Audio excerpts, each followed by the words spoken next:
बहुत ही short duration में आपको एक कंप्लीट चैप्टर के इंपॉर्टेंट बेटा रिवीजन करा रहे हैं सारे पॉइंट्स की, कि भाई एटम की कैसे पता लगा, एटम के बारे में किसने बताया, कैसे एटम के स्ट्रक्चर की बेटा धीरे धीरे खोज हुई, कैसे पता लगा कि एटम के अंदर इलेक्ट्रॉन प्रोटॉन न्यूट्रॉन होते हैं, पूरी उसकी हिस्ट्री पढ़ेंगे। इन एक्सपेरिमेंट्स ने प्रूव कर दिया कि भाई गलत बोल रहा था डाल्टन, एटम दुनिया की सबसे छोटी चीज नहीं है। किसी इलेक्ट्रॉन की पोजीशन का आइडिया अप्रोक्सीमेट, ठीक है, उसकी एनर्जी का आइडिया, उसकी मोमेंटम का आइडिया, उसकी स्पिन का आइडिया, सारा बेटा आइडिया देते हैं ये नंबर। जितनी फास्टेस्ट मेरे बेटा हो सकती थी एक क्विक रिवीजन सारे इंपॉर्टेंट कंसेप्ट पे हमने बेटा इस चैप्टर का किया है। हेलो मेरे प्यारे प्यारे बच्चों, कैसे हैं बेटा आप लोग? आई होप सब बढ़िया होगे, बिंदास होगे और बहुत अच्छे से पढ़ाई भी कर रहे होगे। मेरा नाम है दीपक वशिष्ठ और मैं हूं आपका फिजिकल केमिस्ट्री का टीचर, और बहुत बहुत स्वागत करता हूं मेरे बेटा आप लोगों का मैं इस अमेजिंग सी सीरीज में जिसका नाम है mind map for NEET aspirant. जैसा कि आप लोगों को पता है, इस सीरीज में हम लोग बहुत ही शॉर्ट ड्यूरेशन में आपको एक कंप्लीट चैप्टर के इंपॉर्टेंट बेटा रिवीजन करा रहे हैं सारे पॉइंट्स की। तो जैसा कि पिछली क्लास में मैंने आप लोगों को मोल कॉन्सेप्ट कराया था, उससे बहुत कुछ बेटा आप लोगों को सीखने को मिला होगा। तो आज अपन शुरू करते हैं अपना केमिस्ट्री का माइंड मैप का दूसरा लेक्चर, जो कि बहुत बहुत इंपॉर्टेंट है बेटा नीट के लिए। आज की क्लास में हम बिल्कुल 1 घंटे के अंदर पूरा का पूरा बेटा ये चैप्टर समराइज करेंगे, इसकी एक क्विक रिवीजन देंगे और इंपॉर्टेंट पॉइंट को अच्छे से डिस्कस भी करेंगे। और नीट में कैसे कैसे क्वेश्चन आते हैं बेटा उनको भी अपन लोग डायरेक्ट हिट करेंगे। तो बहुत बहुत मजा आने वाला है आज के सेशन में। बस जल्दी से बने रहना मेरे साथ, फोकस पूरा यही होना चाहिए बेटा, एक एक चीज को ध्यान से समझना। आप देखोगे कि आप इस चैप्टर के बाद एटॉमिक स्ट्रक्चर में बहुत कुछ मेरे बेटा सीख जाओगे, जो कि आपके नीट एग्जाम में आपकी बहुत बहुत ज्यादा हेल्प करने वाला है। तो चलो शुरू करते हैं ये अमेजिंग सा सेशन, इंजॉय करते हैं बेटा एटॉमिक स्ट्रक्चर को और देखते हैं इस चैप्टर में क्या क्या हम लोग पढ़ने जा रहे हैं। तो शुरू करें। Are you guys ready? मेरे बच्चे रेडी हैं, तो शुरू किया जाए बेटा। तो देखते हैं आज की इस क्लास में हम लोग क्या पढ़ेंगे। सबसे पहले मेरे बेटा मैं आपको कराऊंगा हिस्ट्री ऑफ एटम, एटम के बारे में सब कुछ, कि भाई एटम की कैसे पता लगा, एटम के बारे में किसने बताया, कैसे एटम के स्ट्रक्चर की बेटा धीरे धीरे खोज हुई, कैसे पता लगा कि एटम के अंदर इलेक्ट्रॉन प्रोटॉन न्यूट्रॉन होते हैं, पूरी उसकी हिस्ट्री पढ़ेंगे। और उसके बाद सबसे इंपॉर्टेंट जो मॉडल है जिससे हर साल नीट में एक क्वेश्चन आता ही आता है, वो है बोहर्स मॉडल ऑफ एटम। उसको अपन डिटेल में करेंगे। एटॉमिक स्पेक्ट्रा करेंगे मेरे बेटा हम लोग बहुत डिटेल में, क्योंकि एटॉमिक स्पेक्ट्रा से भी क्वेश्चन आते ही आते हैं। उसके बाद बेटा हम लोग आपका quantum number, wave mechanical model, ये सब हम लोग पढ़ेंगे। तो बस अब ध्यान से देखना, अगला 1 घंटा जस्ट आप हो बेटा दुनिया में और मैं हूं, बाकी सब कुछ भूल जाओ। पूरा फोकस बेटा मेरी बातों पे देना, बहुत कुछ सीख के जाने वाले हो, ठीक है? तो चलो पढ़ाई शुरू करते हैं बेटा जी। तो भाई सबसे पहला मन में क्वेश्चन आता है, सर आप एटॉमिक स्ट्रक्चर पढ़ा रहे हो, बट सर एटम होता क्या है, इसके बारे में पता कैसे लगा? तो चलो उससे पहले मैं आपको यह पूछता हूं कि मैटर क्या होता है। मैटर बेटा जी दुनिया में कोई भी ऐसी चीज है जिसका कुछ वजन है और वो कुछ वॉल्यूम ऑक्यूपाई करता है। फॉर एग्जाम्पल मेरे हाथ में ये मार्कर है, इसका कुछ वजन है ना, और ये कुछ वॉल्यूम भी घेर रहा है ना, तो ये मैटर है। मैं दीपक वशिष्ठ, मैं भी मैटर हूं। क्यों? क्योंकि मेरा कुछ वजन है और मैं कुछ वॉल्यूम भी घेर रहा हूं। तो ठीक है भाई। तो भाई मैटर को सबसे पहले अच्छे से एक्सप्लेन करने का जो प्रयास किया था वो डाल्टन नाम के साइंटिस्ट ने किया था। और डाल्टन ने ये बोला कि दुनिया में जो भी मैटर है ना, वो बहुत ही छोटे छोटे छोटे पार्टिकल्स का बना होता है, और उन पार्टिकल्स को नाम दिया डाल्टन ने एटम्स। तो डाल्टन वाज द साइंटिस्ट जिसने बहुत लॉजिकली एक्सप्लेन किया कि दुनिया में जो भी मैटर है वो बहुत ही छोटे छोटे पार्टिकल्स का बना हुआ है, और उन पार्टिकल्स को इसने नाम दिया एटम। लोगों ने पूछा भाई ये एटम कितने छोटे पार्टिकल हैं? इसने बोला एटम इतना छोटा पार्टिकल है कि दुनिया में उससे कोई छोटी चीज हो ही नहीं सकती। मतलब एटम को और छोटे हिस्सों में तोड़ा ही नहीं जा सकता। मतलब एटम दुनिया की सबसे छोटी चीज है, और जितना भी मैटर हम देख रहे हैं या नहीं भी देख पा रहे हैं, सारा का सारा मैटर एटम का बना हुआ है। तो डाल्टन के हिसाब से दुनिया में एटम से छोटा कुछ नहीं है, और हर चीज एटम्स की ही बनी हुई है। तो ठीक है भाई, तो समझ में आ गया अपन को एक चीज।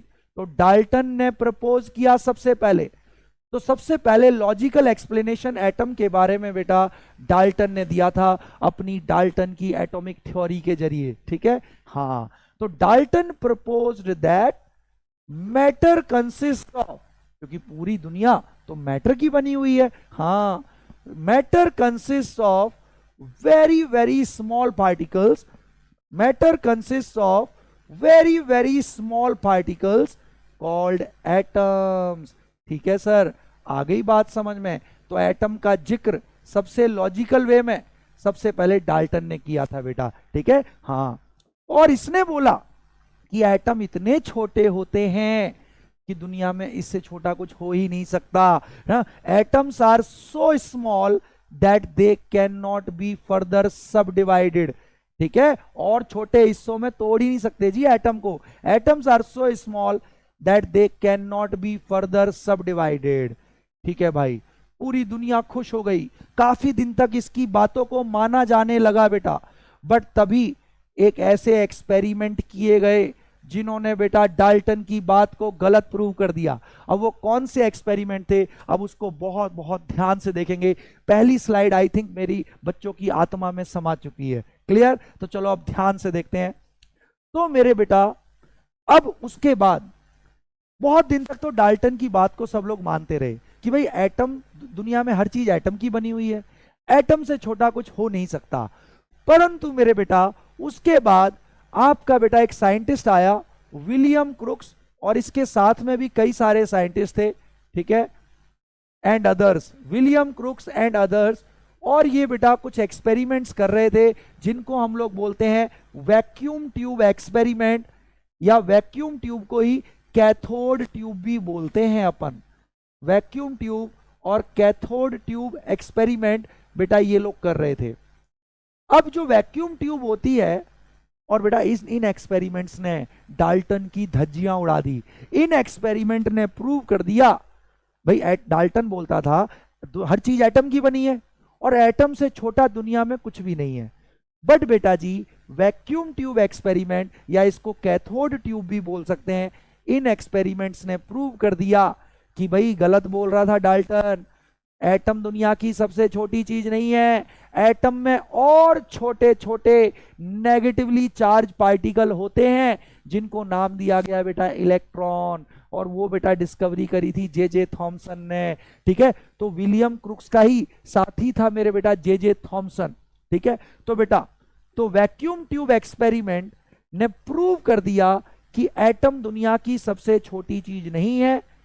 एटम और छोटे छोटे नेगेटिवली चार्ज पार्टिकल, है ना, उस एटम के अंदर और छोटे छोटे नेगेटिवली चार्ज पार्टिकल होते हैं जिनको इन्होंने नाम दिया इलेक्ट्रॉन। तो these experiment proved existence of negatively charge particle, existence of negatively charged particles, negatively charge particles called electrons in atom, ठीक है।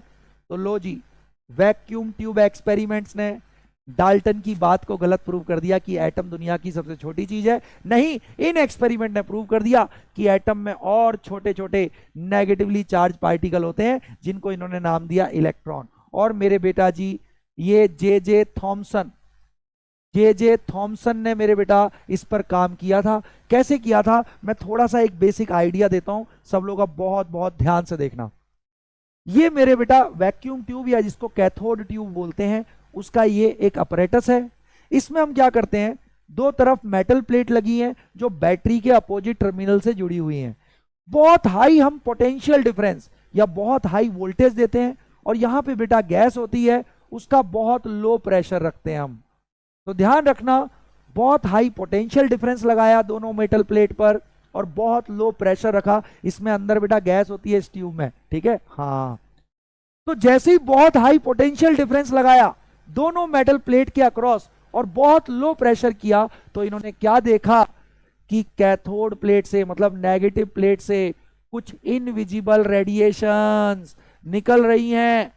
और बेटा यहां पे इसके पीछे बेटा आपका फोटो सेंसिटिव मटेरियल था, ऐसा मटेरियल था जिस पे रेडिएशन पड़ेगी तो वो ग्लो करता है मेरे बेटा। तो इन्होंने देखा कि जब वेरी हाई पोटेंशियल डिफरेंस लगाया दोनों मेटल प्लेट के अक्रॉस, लो प्रेशर रखा गैस का, तो कुछ इनविजिबल रेडिएशन कैथोड प्लेट से निकलती हैं और यहां फोटो सेंसिटिव मटेरियल को बियॉन्ड एनोड प्लेट स्ट्राइक करके वहां ग्लो पैदा कर देती है मेरे बेटा। फोटो सेंसिटिव मटेरियल की कोटिंग है यहाँ।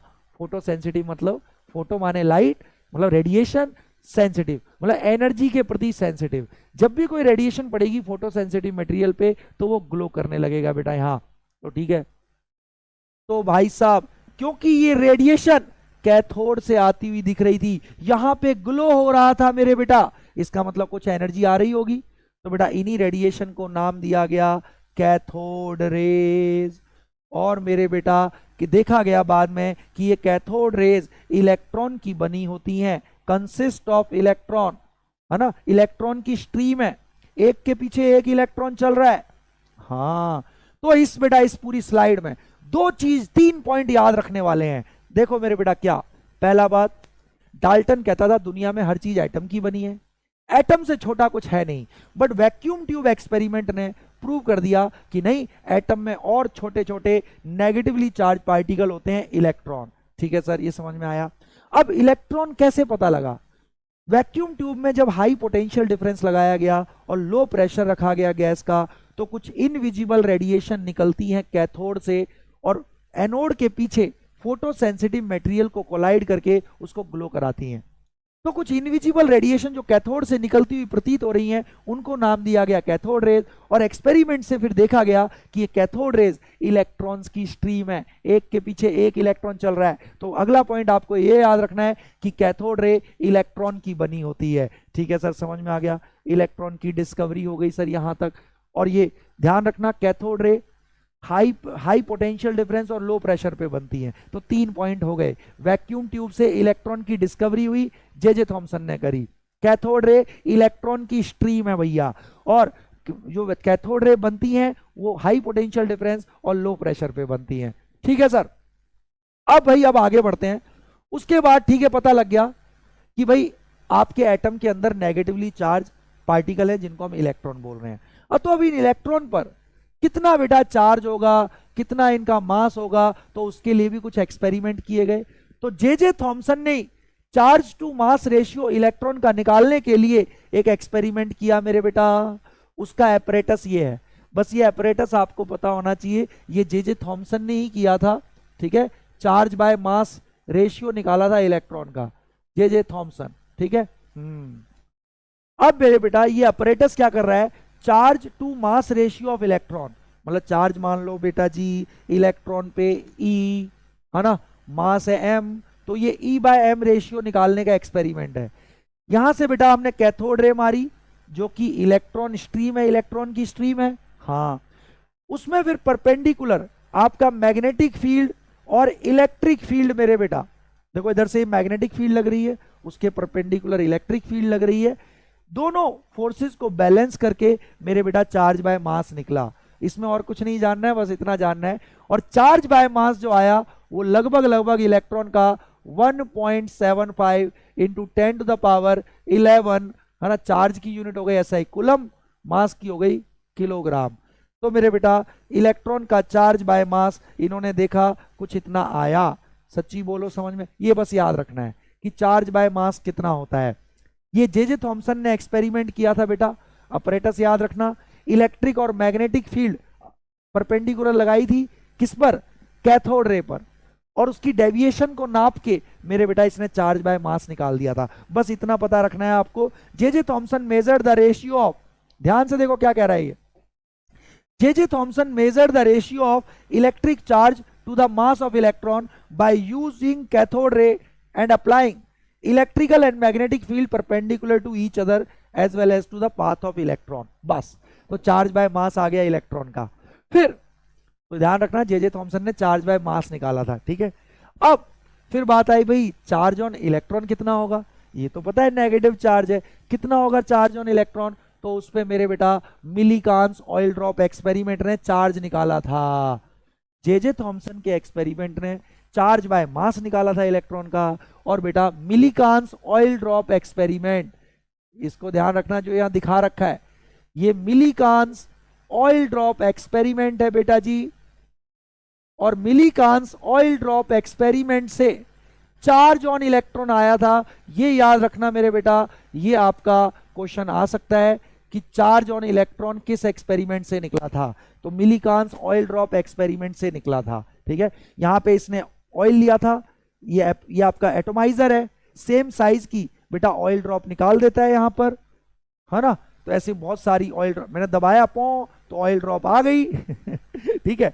तो एक्सरे से हम एयर को आयोनाइज करते हैं, तो एयर के मॉलिक्यूल पे कुछ चार्ज आ गया, इलेक्ट्रॉन निकल गए उनसे, तो वो चार्ज इन ऑयल ड्रॉप पे एडजॉर्ब हो जाता है। फिर हम इलेक्ट्रिक फील्ड लगा के कुछ बैलेंसिंग करते हैं मेरे बेटा। ड्रॉप जब स्टेशनरी हो जाएगी ऑयल ड्रॉप, तो हम उससे बेटा चार्ज निकाल लेते हैं ऑयल ड्रॉप पे। और देखा गया ऑयल ड्रॉप पे बार बार रिपीट करके देखा गया, ऑयल ड्रॉप पे जो भी चार्ज आ रहा है वो मेरे बेटा इलेक्ट्रॉन के चार्ज का, ठीक है ना, मल्टीपल, इंटीग्रल मल्टीपल आ रहा है मेरे बेटा ऑयल ड्रॉप पे जो भी चार्ज आया। ठीक है ना। तो ध्यान रखना, ऑयल ड्रॉप पे जो गैस के एक्सरे से हमने गैस को आयोनाइज किया है, तो बेटा गैस के कैटायन बच गए इलेक्ट्रॉन निकलने के बाद। हाँ, गैस के एटम में से इलेक्ट्रॉन निकल गए, तो गैस पे पॉजिटिव चार्ज आ गया, तो वो गैस के आयन एडजॉर्ब हो जाते हैं ऑयल ड्रॉप पे, तो ऑयल ड्रॉप पॉजिटिवली चार्ज हो जाती है। उसमें जो भी चार्ज आया वो इलेक्ट्रॉनिक चार्ज का एन टाइम्स ही आया, या तो 2 गुना या 3 गुना या 4 गुना या 10 गुना या 100 गुना। तो इससे पता लग गया एक इलेक्ट्रॉन पे जो चार्ज होता है 1.6 इंटू 10 की पावर -19, इसी को बोलते हैं क्वांटाइजेशन ऑफ चार्ज। पक्का। तो ये है मिलीकांस ऑयल ड्रॉप एक्सपेरिमेंट। तो मेरे बेटा ध्यान रखना, चार्ज ऑन इलेक्ट्रॉन मेरे बेटा इतना होता है -1.6 into 10 to the power -19 coulomb. ठीक है ना। हाँ, तो ये ऑलमोस्ट यही है। और मास ऑफ इलेक्ट्रॉन फिर उससे निकाल सकते हैं, क्योंकि चार्ज बाय मास पता है आपको 1.75 इंटू 10 की पावर 11 चार्ज रखो, तो मेरे बेटा मास आ जाएगा। और जो मास आया इलेक्ट्रॉन का, यहां से मास इलेक्ट्रॉन का आया 9.1 into 10 to the power -31 kg। तो बेटा इससे थ्योरेटिकल क्वेश्चन आते हैं कि चार्ज बाय मास किस एक्सपेरिमेंट ने निकाला, जे थॉमसन के एक्सपेरिमेंट ने निकाला। चार्ज किस एक्सपेरिमेंट ने निकाला इलेक्ट्रॉन पे, वो मिलीकांस ऑयल ड्रॉप एक्सपेरिमेंट ने निकाला। ठीक है ना। हाँ, और ऑयल ड्रॉप पे जो चार्ज आ रहा था वो इलेक्ट्रॉनिक चार्ज का n टाइम्स आ रहा था, तो पता लग गया भाई इलेक्ट्रॉन पे इतना चार्ज होता है। पक्का, बहुत बढ़िया। अब आगे बढ़ते हैं मेरे बेटा जी। ठीक है, उसके बाद भाई जब एटम तो बट न्यूट्रल होता है, एटम तो न्यूट्रल देखा गया है, तो जब उसमें नेगेटिवली चार्ज पार्टिकल है इलेक्ट्रॉन, तो equal number of positively charge particle भी होने चाहिए। तो लॉजिकली तो ऐसा लग रहा था, बट उसकी एक्सपेरिमेंटली खोज नहीं की गई थी। तो सुनो अब ध्यान से, फिर मेरे बेटा आपकी एनोड रेज की डिस्कवरी हुई। कैसे? उसी वैक्यूम ट्यूब में, ये भी वही वैक्यूम ट्यूब है जिससे इलेक्ट्रॉन की डिस्कवरी हुई थी। तो हम भाई कैथोड रे कैसे, वो कैथोड से निकल रही थी मेरे बेटा, कैथोड से निकल रही थी कैथोड रे। हाँ सर, ठीक है ना, कैथोड से निकल रही थी और ये इलेक्ट्रॉन की बीम थी। सही बात है सर, इलेक्ट्रॉन की बीम थी कैथोड रेज। तो ये इलेक्ट्रॉन आए कहां से थे बेटा? जो इसमें गैस बंद थी, गैस, उस गैस में से निकले थे ये इलेक्ट्रॉन, और ये इधर एनोड की तरफ भाग रहे थे। अगर गैस के एटम में से इलेक्ट्रॉन निकल गए तो मेरे बेटा गैस के एटम पे पॉजिटिव चार्ज आ गया होगा ना। हाँ सर, सही कह रहे हो। तो बेटा जैसे कैथोड रे बनती है वैक्यूम ट्यूब में, तो उसमें जो इलेक्ट्रॉन है वो गैस के एटम में से निकले हैं वो इलेक्ट्रॉन, तो गैस के एटम तो पॉजिटिवली चार्ज हो गए। तो ये positively charge gaseous atom cathode plate की तरफ अट्रैक्ट होते हैं। अब क्योंकि ये रेडिएशन एनोड से आती हुई प्रतीत हो रही है, इसको नाम दिया गया एनोड रे। तो बेटा एनोड रे प्रोटॉन की नहीं बनी होती, बच्चों को कंफ्यूजन होती है। एनोड रे मेरे बेटा याद रखना, आयोनाइज्ड गैसियस एटम मतलब गैसियस कैटायंस की बनी होती हैं बेटा एनोड रेज। तो इस पॉइंट को अपनी आत्मा में संभालो। कैथोड रेज इलेक्ट्रॉन की बनी हुई थी, anode rays consisted of gaseous cations। ये एक एक पॉइंट इंपॉर्टेंट है बेटा, नीट में पूछ सकता है। तो ये डिपेंड करता है बेटा एनोड रे का जो कैरेक्टर है, इस पे चार्ज कितना होगा, मास कितना होगा, वो डिपेंड करता है कौन सी गैस ले रखी है आपने वैक्यूम ट्यूब में। परंतु कैथोड रे का चार्ज और मास क्योंकि कैथोड रे तो इलेक्ट्रॉन की बनी है। अब इलेक्ट्रॉन चाहे हीलियम गैस में से निकले, इलेक्ट्रॉन चाहे नाइट्रोजन में से निकले, इलेक्ट्रॉन तो सेम है। तो कैथोड रे कौन सी गैस ले रहे हो उससे कैथोड रे का चार्ज और मास डिफाइन नहीं होता। परंतु जो एनोड रे है, क्योंकि वो गैसियस कैटायंस की बनी हुई है, तो बेटा इनका नेचर डिपेंड्स अपॉन, तो charge by mass, charge by mass, charge Q से दिखा लो, charge by mass of anode rays depends upon nature of gas जो आपने वैक्यूम ट्यूब में लिया है। परंतु कैथोड रेज क्योंकि वो इलेक्ट्रॉन की बनी हुई है, इलेक्ट्रॉन तो आप किसी भी गैस से निकालो इलेक्ट्रॉन तो सेम होता है, तो कैथोड रे का चार्ज बाय मास हमेशा सेम आएगा चाहे गैस कोई सी भी लो। ये बहुत इंपॉर्टेंट क्वेश्चन है मेरे बेटा, इसको ध्यान रखना, क्योंकि एनोड रे प्रोटॉन की नहीं बनी होती। जो गैसियस एटम में से भाई गैस थी वैक्यूम ट्यूब में, है ना, तो उससे इलेक्ट्रॉन निकले, उस वो इलेक्ट्रॉन की स्ट्रीम है कैथोड रे।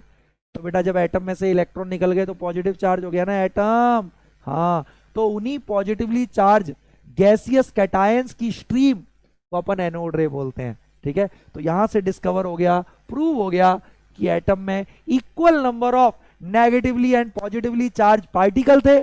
नेगेटिव अगर निकल गया, इलेक्ट्रॉन निकल गया, तो मेरे बेटा पॉजिटिव चार्ज आ गया गैसियस एटम पे। तो हेंस प्रूव कि एटम में इक्वल एंड अपोजिट बेटा नेगेटिव और पॉजिटिव चार्ज होते हैं। आ गया समझ में? तो इससे मेरे बेटा तो गोल्डस्टीन ने डिस्कवर किया था, तो एनोड रे की डिस्कवरी से हमें पता लगा कि यस, जितने नेगेटिवली चार्ज पार्टिकल होते हैं एटम में उतने ही पॉजिटिवली चार्ज पार्टिकल होंगे, और अगर नेगेटिव पार्टिकल इलेक्ट्रॉन निकल जाएंगे तो एटम पे पॉजिटिव चार्ज आ जाएगा मेरे बेटा। पक्का? तो ध्यान रखना, एनोड रे किसकी बनी होती है? गैसियस कैटायन की। कैथोड रे किसकी बनी होती है? इलेक्ट्रॉन्स की। इसीलिए एनोड रे का जो नेचर है वो डिपेंड करेगा कौन सी गैस ले रहे हो, क्योंकि गैसियस कैटायन की है एनोड रे। कैथोड रे का नेचर डिपेंड नहीं करेगा आपने कौन सी गैस ली है, क्योंकि कैथोड रे तो इलेक्ट्रॉन की बनी है। अब इलेक्ट्रॉन तो किसी भी गैस से निकले, इलेक्ट्रॉन तो सेम होता है मेरे बेटा। बहुत बढ़िया, शाबाश। ये सारे पॉइंट बेटा क्वेश्चन थ्योरेटिकल बनते हैं, कई बार नीट में पूछे गए हैं। ठीक है, बहुत बढ़िया। अब आगे बढ़ते हैं। अब उसके बाद भाई न्यूट्रॉन की डिस्कवरी कैसे हुई? तो बेटा न्यूट्रॉन की डिस्कवरी मेरे बेटा चैडविक नाम के साइंटिस्ट ने करी थी। कैसे करी थी? इसने बेटा बेरिलियम की एक शीट ली थी, बस ध्यान रखना है, जेम्स चैडविक ने किया था। और कैसे किया था बहुत ध्यान से देखना। इसने मेरे बेटा, इसने क्या किया था बहुत ध्यान से देखेंगे। He bombarded a thin foil of beryllium with fast moving alpha particle. बेटा अल्फा पार्टिकल हीलियम न्यूक्लियस को बोलते हैं अपन। अल्फा पार्टिकल जीवन भर याद रखना, हीलियम के न्यूक्लियस को बोलते हैं। ये क्वेश्चन आ सकता है मेरे बेटा। जो जो इंपॉर्टेंट पॉइंट है मैं सारे लिखवाता जाऊंगा, इनको अपनी आत्मा में रखना। देखो कहानी की तरह पढ़ो ना बेटा, सारा बिल्कुल बिल्कुल टिप्स पे हो जाएगा। आप देखोगे आपसे मेजॉरिटी क्वेश्चन सॉल्व होंगे इस लेक्चर के बाद। ठीक है, क्योंकि इस चैप्टर से बेटा ऑलमोस्ट 70% क्वेश्चन थ्योरेटिकल होते हैं। ठीक है, 30% ही न्यूमेरिकल होता है इस चैप्टर से। अब सुनो, अल्फा पार्टिकल बोलते हैं हीलियम न्यूक्लियाई को। This is also helium nucleus को बोलते हैं अपन अल्फा पार्टिकल। ठीक है, इसने बेरिलियम की थिन फॉइल को अल्फा पार्टिकल से बॉम्बार्ड किया, तो इसने देखा कि बहुत ही हाईली पेनेट्रेटिंग रेज निकली, जिन पे कोई चार्ज नहीं था, न्यूट्रल पार्टिकल थे। तो मेरे बेटा बाद में इसने नाम दिया इनको न्यूट्रॉन्स। तो लो जी, न्यूट्रॉन का मास लगभग प्रोटॉन के बराबर देखा गया मेरे बेटा। तो प्रोटॉन का मास लगभग न्यूट्रॉन के मास के बराबर होता है, और दोनों का मास, प्रोटॉन और न्यूट्रॉन का मास इलेक्ट्रॉन से बहुत ज्यादा होता है। और लगभग ध्यान रखना, एक प्रोटॉन या न्यूट्रॉन का मास 1840 गुना होता है मास ऑफ इलेक्ट्रॉन। इस चीज को बेटा ध्यान रखना, तो बहुत ज्यादा होता है बेटा। ठीक है ना, तो ये सारी चीज क्लियर हो गई इतनी। तो लो जी, पता लग गया। इलेक्ट्रॉन की डिस्कवरी करी जे थॉमसन ने, प्रोटॉन की डिस्कवरी एनोड रे से हुई, इलेक्ट्रॉन की डिस्कवरी कैथोड रे से हुई थी। ठीक है, वैक्यूम ट्यूब एक्सपेरिमेंट से। आपकी प्रोटॉन की डिस्कवरी भी वैक्यूम ट्यूब एक्सपेरिमेंट से हुई, बट एनोड रेस से हुई। एनोड रेस बनी होती है किसकी? गैसियस कैटायंस की। कैथोड रे बनी होती है इलेक्ट्रॉन्स की। ठीक है सर। और फिर चैडविक ने अल्फा पार्टिकल मारे बेरिलियम की शीट पर, और न्यूट्रल पार्टिकल निकले थे कुछ, बाद में पता लगा कि वो न्यूट्रॉन है। ठीक है, तो उनकी डिस्कवरी बेटा चैडविक ने ऐसे करी। पूरा एटम खुल गया ना, डाल्टन की बातें गलत प्रूव हो गई ना। अब चलो थोड़ा आगे बढ़ते हैं इस कहानी में। फिर उसके बाद लोगों ने बोला कि ठीक है भाई, एटम में प्रोटॉन है, इलेक्ट्रॉन है, न्यूट्रॉन है, तो कहां कहां होते हैं। तो जे जे थॉमसन ने यहां भी अपनी टांग अड़ाई। जे जे थॉमसन ने बोला, इसने सबसे पहला मॉडल दिया जिसको हम बोलते हैं प्लम पडिंग मॉडल। ठीक है, इसको हम प्लम पडिंग मॉडल भी बोलते हैं, रेजिन मॉडल भी बोलते हैं, सब एक ही नाम है मेरे बेटा। जे जे थॉमसन ने दिया था, ठीक है, प्लम पडिंग मॉडल, या इसको रेजिन मॉडल भी बोल देते हैं अपन, ठीक है ना। हाँ, या वाटरमेलन मॉडल, यस यस, सारे एक ही नाम है। मतलब इसने क्या प्रयास किया था मेरे बेटा कि भाई एटम में इलेक्ट्रॉन, प्रोटॉन, न्यूट्रॉन है, कहां कहां है, स्ट्रक्चर बताओ।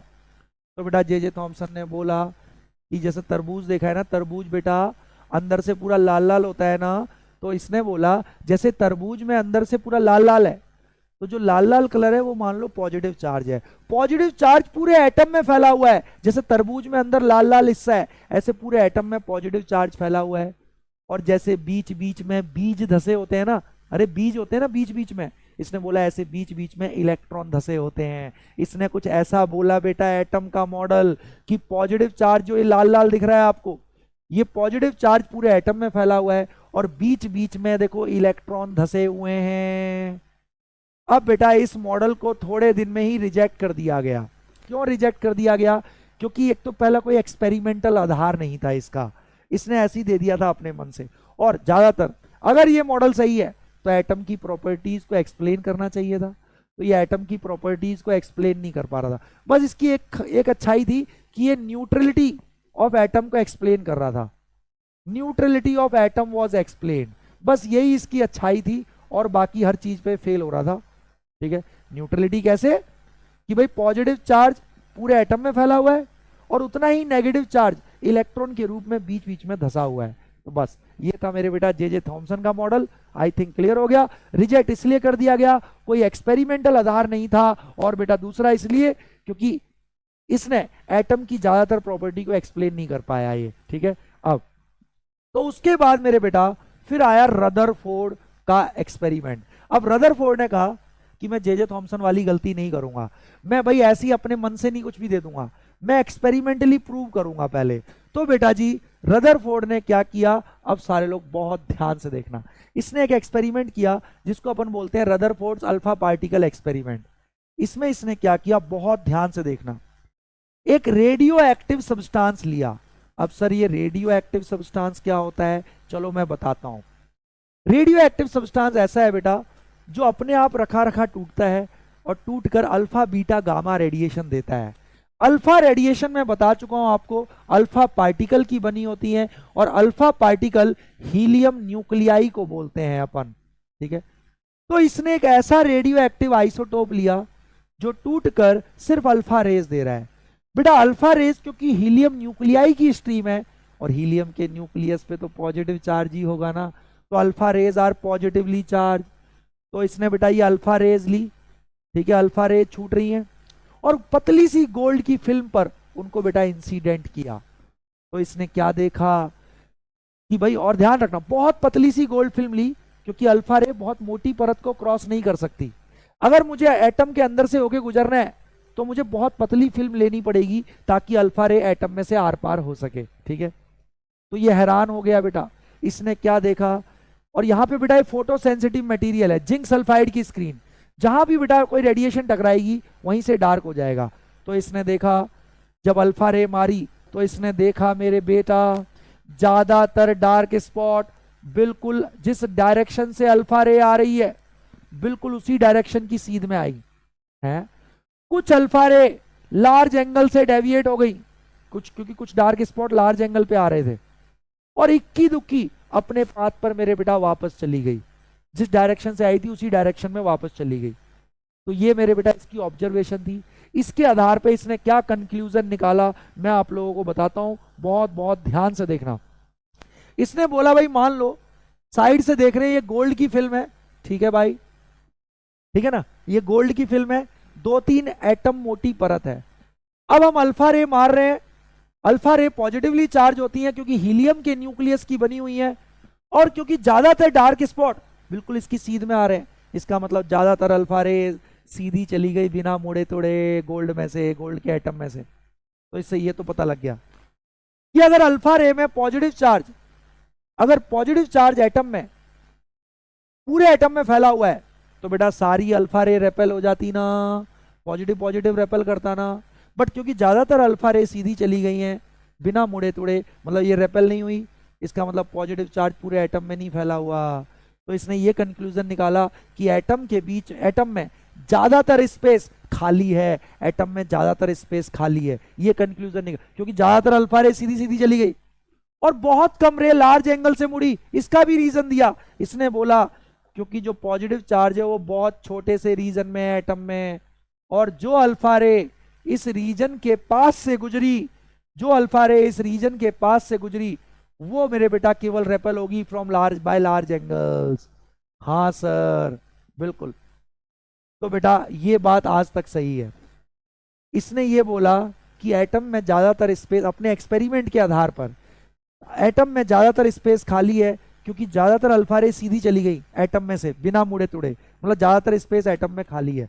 बहुत कम रेडिएशन लार्ज एंगल से बैंड हुई, लार्ज एंगल से बैंड हुई। तो उसका रीजन इसने दिया कि एटम में सारा का सारा पॉजिटिव चार्ज बहुत छोटे से रीजन में है, और जो अल्फा रे उसके पास से गुजरेगी वो लार्ज एंगल से रेपेल होके अपना पाथ चेंज कर देगी, और उस छोटे से रीजन को जिसमें सारा का सारा पॉजिटिव चार्ज आपका केंद्रित है उसको इसने बोला nucleus. So who discovered nucleus? Rutherford discovered nucleus. और इसकी ये बात इतनी सही है कि आज तक हम लोग सही मानते हैं मेरे बेटा। तो Rutherford was the first scientist जिसने बोला एटम में ज्यादातर स्पेस खाली है, ज्यादातर स्पेस खाली है और पॉजिटिव चार्ज बहुत छोटे से रीजन में होता है, कॉल्ड न्यूक्लियस। ठीक है सर, अब बिल्कुल सर समझ में आ गया रदरफोर्ड एक्सपेरिमेंट। अब मेरे बेटा, अब देखो इसने वही देखा, यहां पे मैं उसी चीज को दिखा देता हूं जो जो इसकी ऑब्जर्वेशन थी। Most of the alpha particle pass through the gold film undeflected. इसका मतलब एटम में ज्यादातर स्पेस खाली है। Some of the alpha particle were deflected by small angle. जो मेरे बेटा न्यूक्लियस के पास से गुजरे होंगे वो डेविएट कर गए होंगे।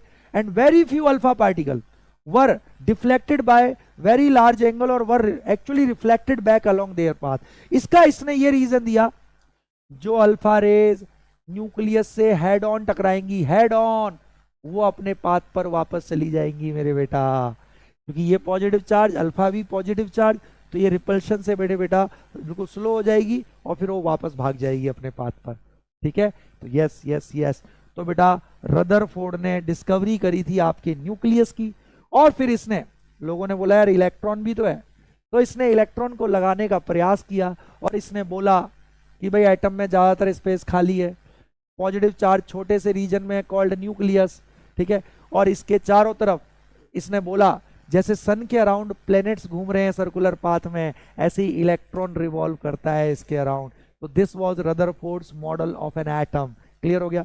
और इसने ये भी बताया, आप देखो इंपॉर्टेंट चीज, कि रेडियस ऑफ एटम जो होता है, इससे हमें पता लगा रदरफोर्ड के मॉडल से, ये लगभग लगभग 10 की पावर -10 मीटर की रेंज में होता है एटम का रेडियस, और न्यूक्लियस का जो रेडियस होता है वो लगभग लगभग 10 की पावर -15 मीटर की रेंज का होता है।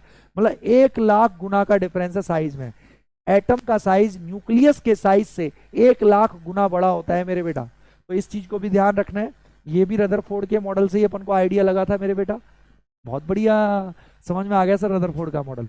बट ये भी रिजेक्ट हो गया मेरे बेटा मैक्सवेल की इलेक्ट्रोमैग्नेटिक वेव थ्योरी की वजह से। ठीक है ना, तो इट वाज रिजेक्टेड। ध्यान रखना किस वजह से फेल हुआ था। It was rejected due to,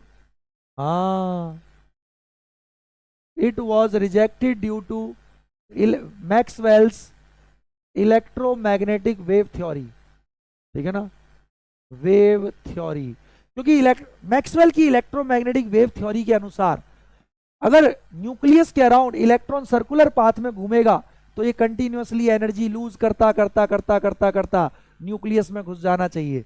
तो ऐसा हो रहा था बेटा प्रूव। ठीक है ना, इसकी थ्योरी के अनुसार, तो इसलिए इसको रिजेक्ट कर दिया गया मेरे बेटा। ठीक है भाई, बहुत बढ़िया। अब हम लोग आगे बढ़ते हैं। मैक्सवेल की वेव थ्योरी यही कहती है। अब क्या कहती है मैक्सवेल की वेव थ्योरी, तो ध्यान से देखना।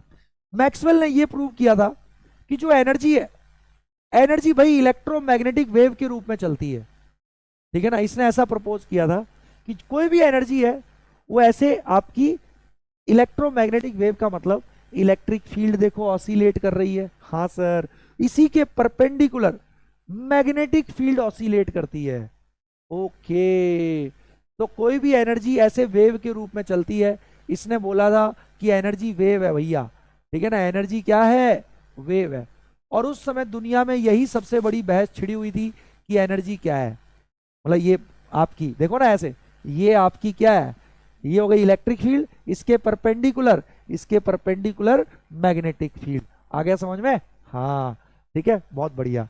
अरे वही वाला याद है, ये तो चलो, तो ठीक है मेरे भैया, यहाँ पे भी हमने दिखा रखा है यहाँ पे। तो आपकी energy is the continuously emitted from any source in the form of radiations traveling in the form of waves and are associated with electric and magnetic field perpendicular to each other and the direction of propagation। पक्का।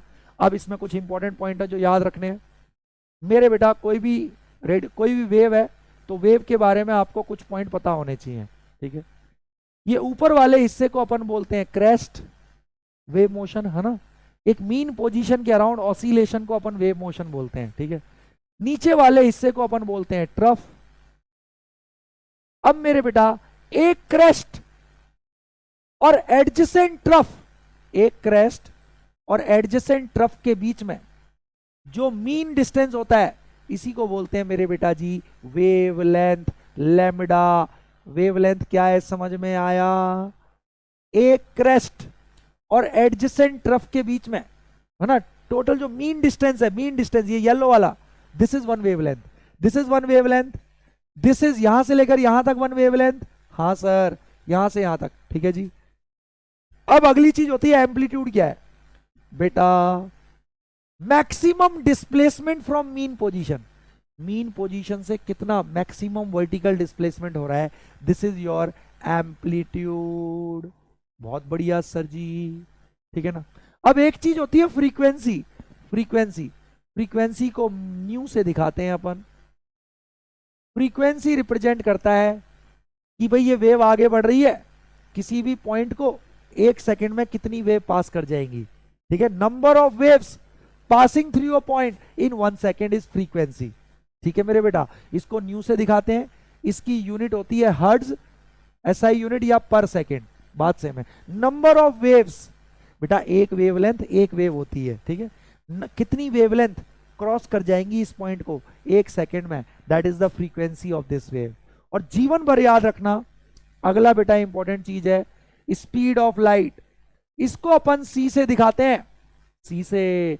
तो बेटा speed of light किसी भी electromagnetic wave का relation है बेटा, किसी भी इलेक्ट्रोमैग्नेटिक वेव की फ्रीक्वेंसी और उसी की वेवलेंथ का जो प्रोडक्ट है वो हमेशा स्पीड ऑफ लाइट के बराबर होगा। और स्पीड ऑफ लाइट मेरे बेटा कांस्टेंट होती है हमेशा 3 × 10 की पावर 8, मतलब वैक्यूम में ये फिक्स है मेरे बेटा, पूरे यूनिवर्स में 3 × 10 की पावर 8 मीटर पर सेकेंड। एक एक चीज क्लियर हो गई वेव के बारे में, ये सारी इंपॉर्टेंट जानना स्टेटमेंट है बेटा हमारे लिए। क्लियर हो गया। अब चलो आगे बढ़ते हैं, अब बहुत ध्यान से देखेंगे मेरे बेटा जी, ठीक है।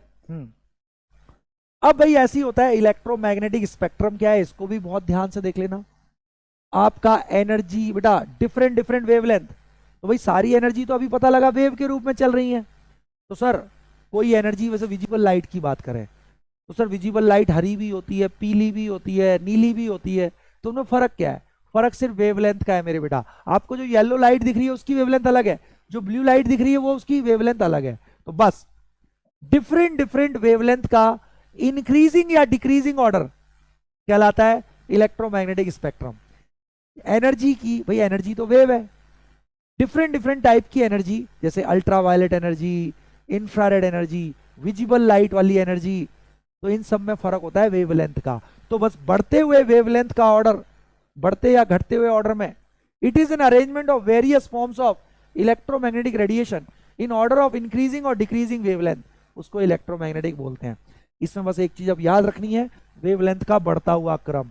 तो बेटा ध्यान रखना, सबसे छोटी वेवलेंथ होती है बेटा गामा रे। ये बेटा क्वेश्चन कई बार आया हुआ है, इस बार भी आने की उम्मीद है। उससे ज्यादा वेवलेंथ, है ना, उससे ज्यादा होती है एक्सरे, एक्सरे के बाद यूवी, यूवी के बाद होती है विजिबल, विजिबल से ज्यादा वेवलेंथ होती है मेरे बेटा इंफ्रारेड, उससे ज्यादा होती है माइक्रोवेव्स, और सबसे ज्यादा वेवलेंथ रेडियो वेव्स। मेरे बेटा ये वेवलेंथ का बढ़ता हुआ क्रम है, इसको याद रखना, इस पे क्वेश्चन कई बार आता है। इंक्रीजिंग ऑर्डर ऑफ वेवलेंथ, अपनी आत्मा में संभालो मेरे बेटा जी इसको, ठीक है। Increasing order of wavelength, clear हो गया मेरे बेटा, बहुत बढ़िया। अब हम लोग आगे बढ़ते हैं, इलेक्ट्रोमैग्नेटिक स्पेक्ट्रम समझ में आया। अब मेरे बेटा जी, ठीक है भाई, अभी तक हम लोग मान रहे थे, अभी तक हम लोग मान रहे थे कि भाई एनर्जी वेव है, बट नहीं मेरे बेटा, एनर्जी को वेव मान के कुछ चीज तो एक्सप्लेन हो गई, जैसे एनर्जी को वेव मान के इंटरफेरेंस एक्सप्लेन हो गया, ठीक है ना। इंटरफेरेंस एक फिनोमिनन होता है बेटा, इंटरफेरेंस को हम एक्सप्लेन कर पाए एनर्जी को वेव मान के, ठीक है। Interference supports wave nature of light, ठीक है सर, आ गई बात समझ में, एनर्जी के वेव नेचर को सपोर्ट करता है। बट बेटा कुछ फिनोमिनन ऐसे थे जिसमें एनर्जी को वेव मान के हम प्रूव नहीं कर पा रहे थे, जैसे black body radiation, photo electric effect, हम उनको एक्सप्लेन नहीं कर पा रहे थे बेटा एनर्जी को वेव मानकर। तो बेटा उस समय एक रिवॉल्यूशनरी साइंटिस्ट आया जिसने बेटा प्लैंक नाम का, और उसने एक रिवॉल्यूशनरी थॉट दिया, प्लैंक्स क्वांटम थ्योरी। और ये प्लैंक्स क्वांटम थ्योरी ने पहली बार बेटा सजेस्ट किया कि एनर्जी कंटिन्यूअस वेव नहीं होती, एनर्जी तो डिसकंटिन्यूअसली चलती है in forms of packets of energy, where each packet is called a quanta. ये क्वांटा, ये क्वांटा, ये क्वांटा। अभी तक हम मानते थे कंटिन्यूअस वेव है एनर्जी, इसने पहली बार प्रूव किया, क्योंकि एनर्जी को वेव मान के ब्लैक बॉडी रेडिएशन और फोटो इलेक्ट्रिक इफेक्ट एक्सप्लेन नहीं हो रहा था। तो मेरे बेटा प्लैंक ने बोला कि एनर्जी डिसकंटिन्यूअस है, क्वांटों के रूप में चलती है, और अगर इस रेडिएशन की फ्रीक्वेंसी है न्यू, तो उसने बोला हर एक क्वांटे की एनर्जी होगी H nu, where nu is the frequency, ठीक है ना, वेयर एच, और एच है प्लैंक्स कांस्टेंट, और इसकी वैल्यू याद रखना एसआई यूनिट में 6.6 इंटू 10 की power -34 joule second. New is the frequency of light, ये जिस रेडिएशन के क्वांटे की एनर्जी निकाल रहे हो ये उसकी फ्रीक्वेंसी है। E is the energy of a quanta, energy of a quanta.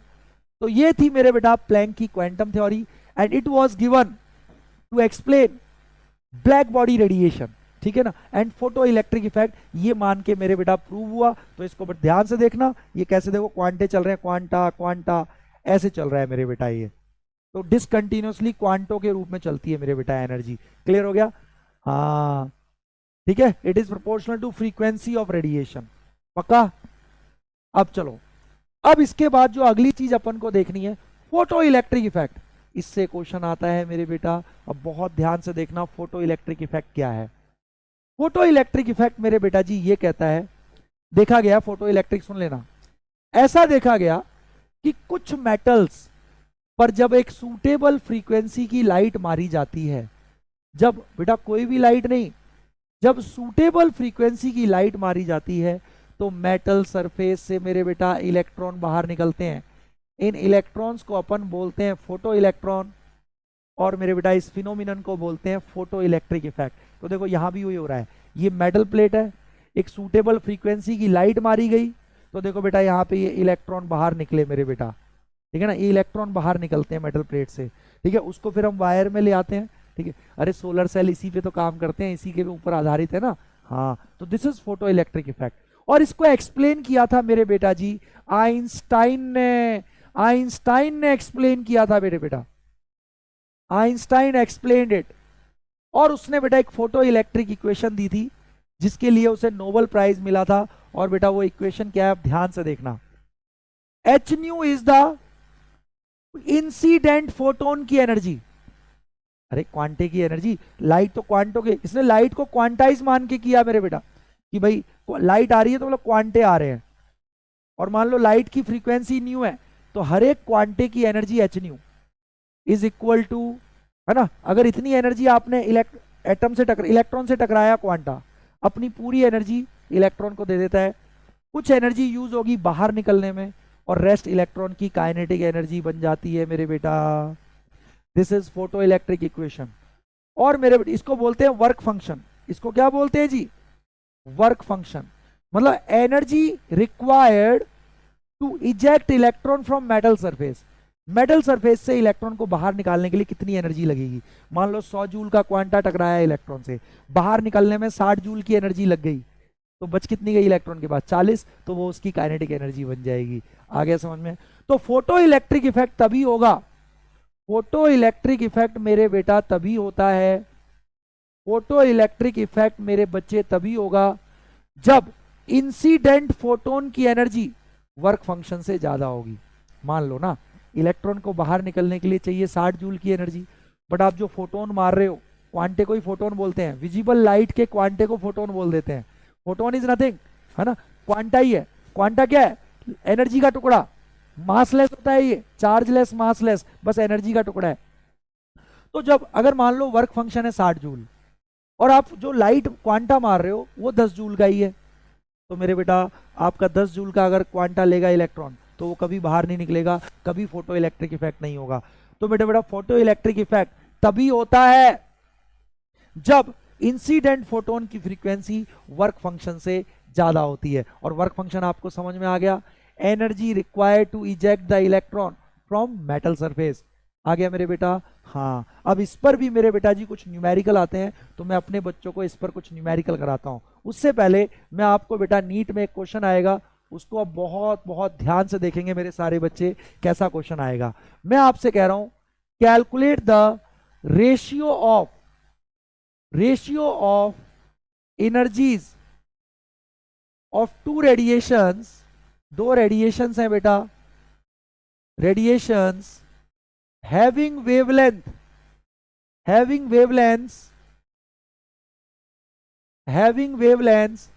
2000 angstrom and 6000 angstrom respectively. देखो मेरे बेटा जी, ऐसा क्वेश्चन आ सकता है प्लैंक्स क्वांटम थ्योरी, और मैं उस पे फोटो इलेक्ट्रिक इफेक्ट पे आपको न्यूमेरिकल करा रहा हूं मेरे बेटा। Ratio of energies of two radiation कराना है जिनकी वेवलेंथ 2000, और बड़ा आसान है। तो बेटा जिसकी वेवलेंथ इतनी है तो उसकी एनर्जी क्या होगी? एनर्जी होती है क्या? hc/λ। अरे h नहीं होती है? दूसरी रेडिएशन की एनर्जी मान लो क्या होगी? h-2। और मेरे बेटा फ्रीक्वेंसी को अपन हमेशा लिख सकते हैं c/λ। क्यों? क्योंकि फ्रीक्वेंसी और स्पीड ऑफ लाइट होती है फ्रीक्वेंसी इंटू वेवलेंथ, अभी बताया था। बहुत बढ़िया। तो यहां पे मैं लिख सकता हूं फर्स्ट रेडिएशन की एनर्जी, ये हो जाएगा c/λ1। हाँ, फ्रीक्वेंसी को c/λ लिख सकता हूं। दूसरी रेडिएशन की एनर्जी फ्रीक्वेंसी 2 hc/λ2। दोनों को डिवाइड करो, hc कट गया, तो एनर्जी का रेशियो वेवलेंथ ये पलट जाएगा बेटा, λ2/λ1। λ2 है मेरे बेटा 6000 एंगस्ट्रॉम, λ1 है 2000। तो लो जी मेरे बेटा ये आ गया 3:1। तो इन दोनों रेडिएशन की एनर्जीज का रेशियो 3:1 होगा। आई थिंक मेरा बेटा कर लेगा इसको आराम से। बहुत बढ़िया। अब फोटो इलेक्ट्रिक इफेक्ट पे मेरे बेटा एक क्वेश्चन देता हूं, अब बहुत बहुत ध्यान से देखना है आपको। फोटो इलेक्ट्रिक इफेक्ट पे मैंने एक क्वेश्चन पूछा, calculate the kinetic energy of a photo electron, kinetic energy of a photo electron ejected if अब फोटोन मतलब क्वांटा ही होता है, विजिबल लाइट के क्वांटे को फोटोन बोलते हैं। Photon of energy, yes, 12 electron volt. मेरे बेटा इलेक्ट्रॉन वोल्ट भी एनर्जी की यूनिट है, और जूल से इसका संबंध होता है 1 इलेक्ट्रॉन वोल्ट 1.6 इंटू 10⁻⁻19 जूल। ठीक है sir. Calculate the kinetic energy of a photo electron ejected if a photon of energy 12 electron volt is incident on metal plate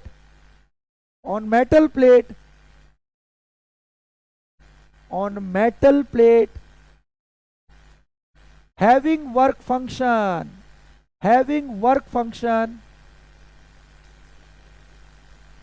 8 electron volt. जल्दी से बता दो। बिल्कुल बेसिक क्वेश्चन है बेटा, बेसिक समझाने के लिए ही ये क्वेश्चन करा रहा हूं मैं। कम ऑन, जल्दी से बताओ। ये क्या कह रहा है, हम जो फोटोन मार रहे हैं वो 12 इलेक्ट्रॉन वोल्ट एनर्जी का है, वर्क फंक्शन है 8 इलेक्ट्रॉन वोल्ट। आइंस्टाइन की फोटो इलेक्ट्रिक इक्वेशन क्या थी, जो फोटोन मारा है उसकी एनर्जी वो टकराएगा इलेक्ट्रॉन से, अपनी सारी एनर्जी इलेक्ट्रॉन को दे देगा, कुछ एनर्जी बाहर निकलने में यूज होगी इलेक्ट्रॉन के, और जो बच गई इलेक्ट्रॉन के पास वो उसकी काइनेटिक एनर्जी बन जाएगी। फोटोन से जो इलेक्ट्रॉन को एनर्जी मिलेगी 12 इलेक्ट्रॉन वोल्ट, बाहर निकलने में यूज होती है जो एनर्जी उसको वर्क फंक्शन बोलते हैं फाई, वो 8 इलेक्ट्रॉन वोल्ट है। तो मेरे बेटा जी इलेक्ट्रॉन जिस काइनेटिक एनर्जी से निकलेगा वो 4 इलेक्ट्रॉन वोल्ट होएगी मेरे बेटा। हाँ सर, बहुत ही महाटुच्चा प्रश्न है। अब सुनो, वर्क फंक्शन को मेरे बेटा हम एच न्यू नॉट भी लिख लेते हैं, है ना। तो वे वेयर एच तो वही है प्लैंक्स कांस्टेंट, और न्यू नॉट मेरे बेटा हम बोलते हैं थ्रेशोल्ड फ्रीक्वेंसी, थ्रेशोल्ड फ्रीक्वेंसी बोलते हैं मेरे बेटा। ठीक है भाई साहब, ठीक है। तो ध्यान रखना, तो मेरे बेटा एक बेसिक आइडिया आप लोगों को लग गया। तो एक चीज बेटा हमेशा याद रखना, आपका प्लैंक की क्वांटम थ्योरी को सपोर्ट करते हैं black body radiation and photo electric effect. ये क्वेश्चन मेरे बेटा आ सकता है, ठीक है ना।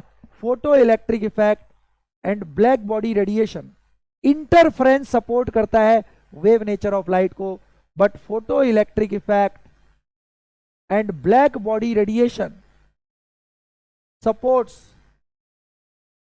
Particle nature of light. Particle nature मतलब क्वांटम नेचर ऑफ लाइट, ठीक है। हाँ, बहुत बढ़िया। अब मेरे बेटा जी, अब इसके बाद पता लग गया, इसके बाद पता लगा लाइट तो पार्टिकल के रूप में चलती है, क्वांटो के रूप में चलती है, डिसकंटिन्यूअस है। तो भाई इन्हीं बातों पे, प्लैंक की बातों पे आधारित होकर बोहर नाम के साइंटिस्ट ने अपना एक मॉडल प्रस्तावित किया जिसको अपन बोलते हैं Bohr's model of an atom. इस पे मेरे बेटा बहुत ध्यान से देखना है आपको, चीजों को बहुत ध्यान से देखते चलो। Bohr model of an atom क्या कहता है, एक एक बात को सुनते जाना।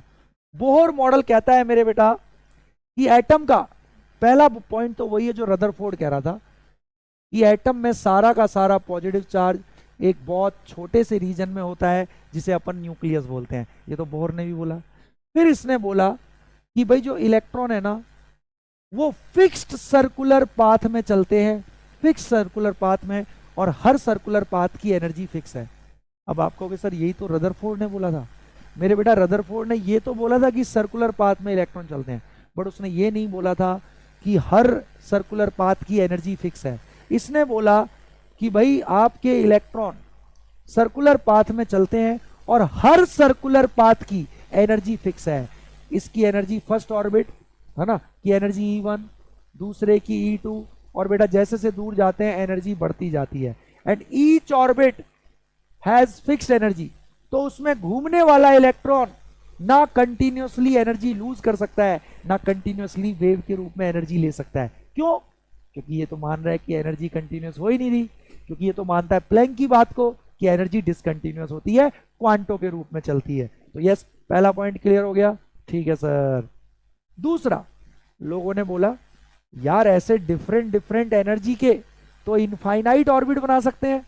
इसने बोला नहीं, उन्हीं ऑर्बिट्स में इलेक्ट्रॉन होगा, उन्हीं ऑर्बिट में इलेक्ट्रॉन होगा जिनमें घूमने वाले इलेक्ट्रॉन की एंगुलर मोमेंटम, लीनियर मोमेंटम होती है mv, सर्कुलर मोशन के लिए हो जाता है mvr।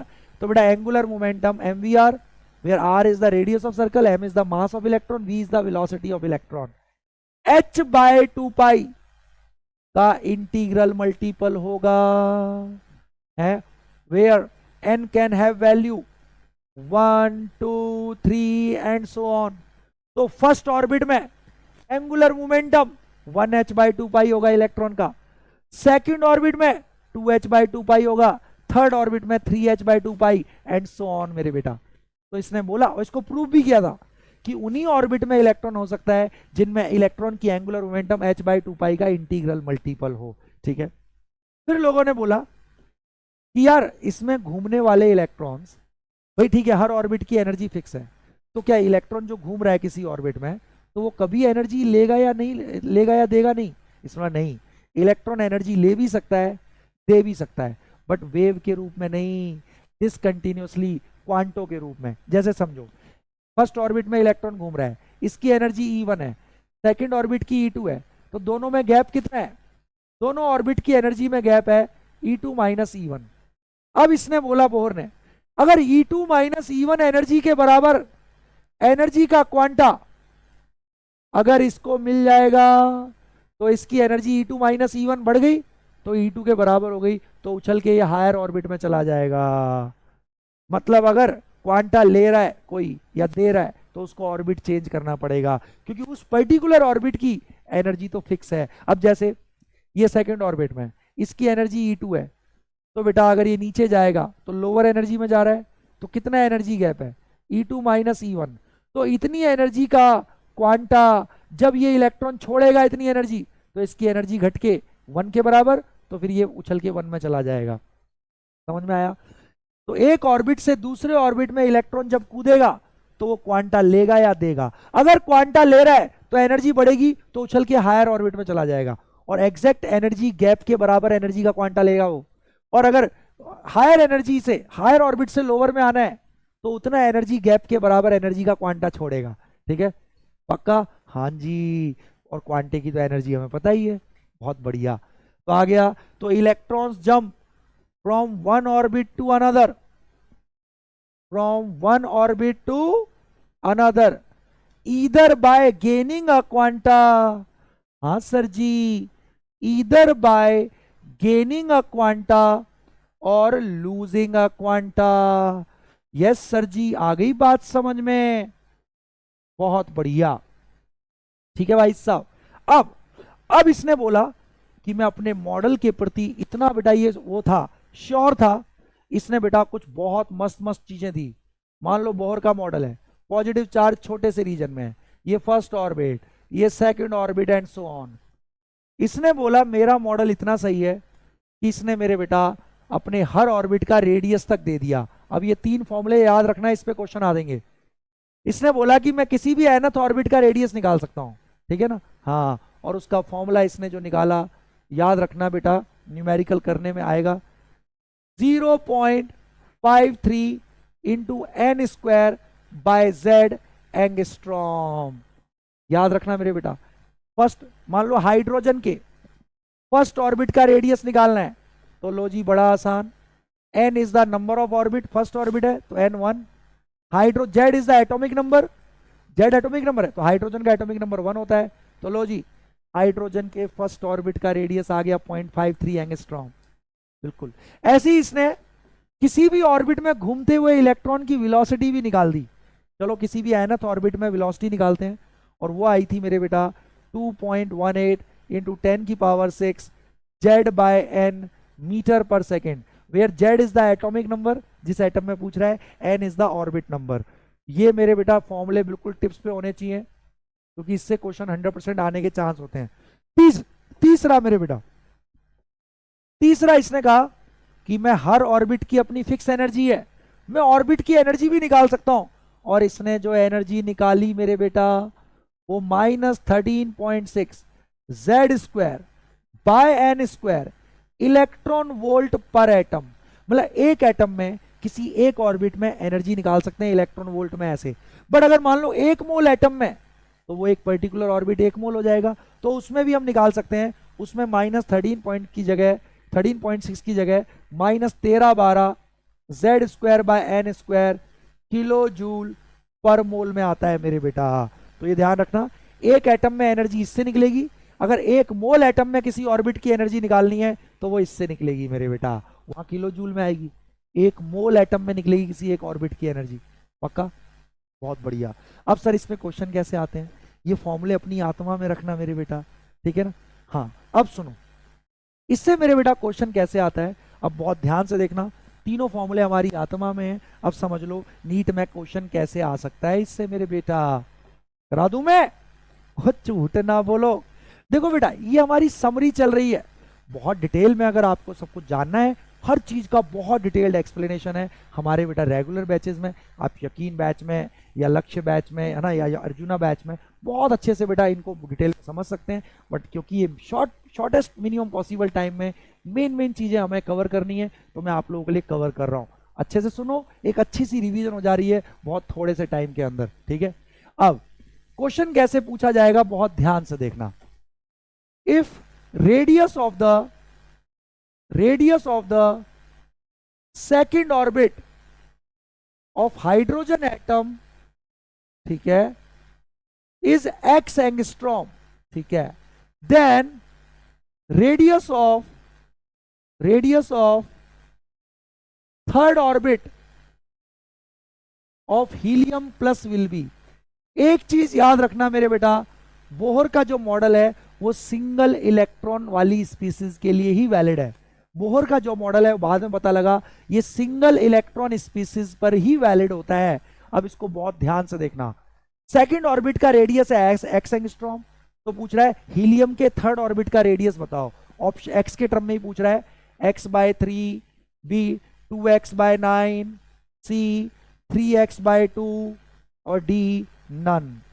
अब मेरे बेटा जी जल्दी से बता दो, यहीं पे पॉज करके मेरे को, चलो मैं बताता हूं बेटा। हाइड्रोजन के सेकंड ऑर्बिट का रेडियस निकालो, आ जाओ।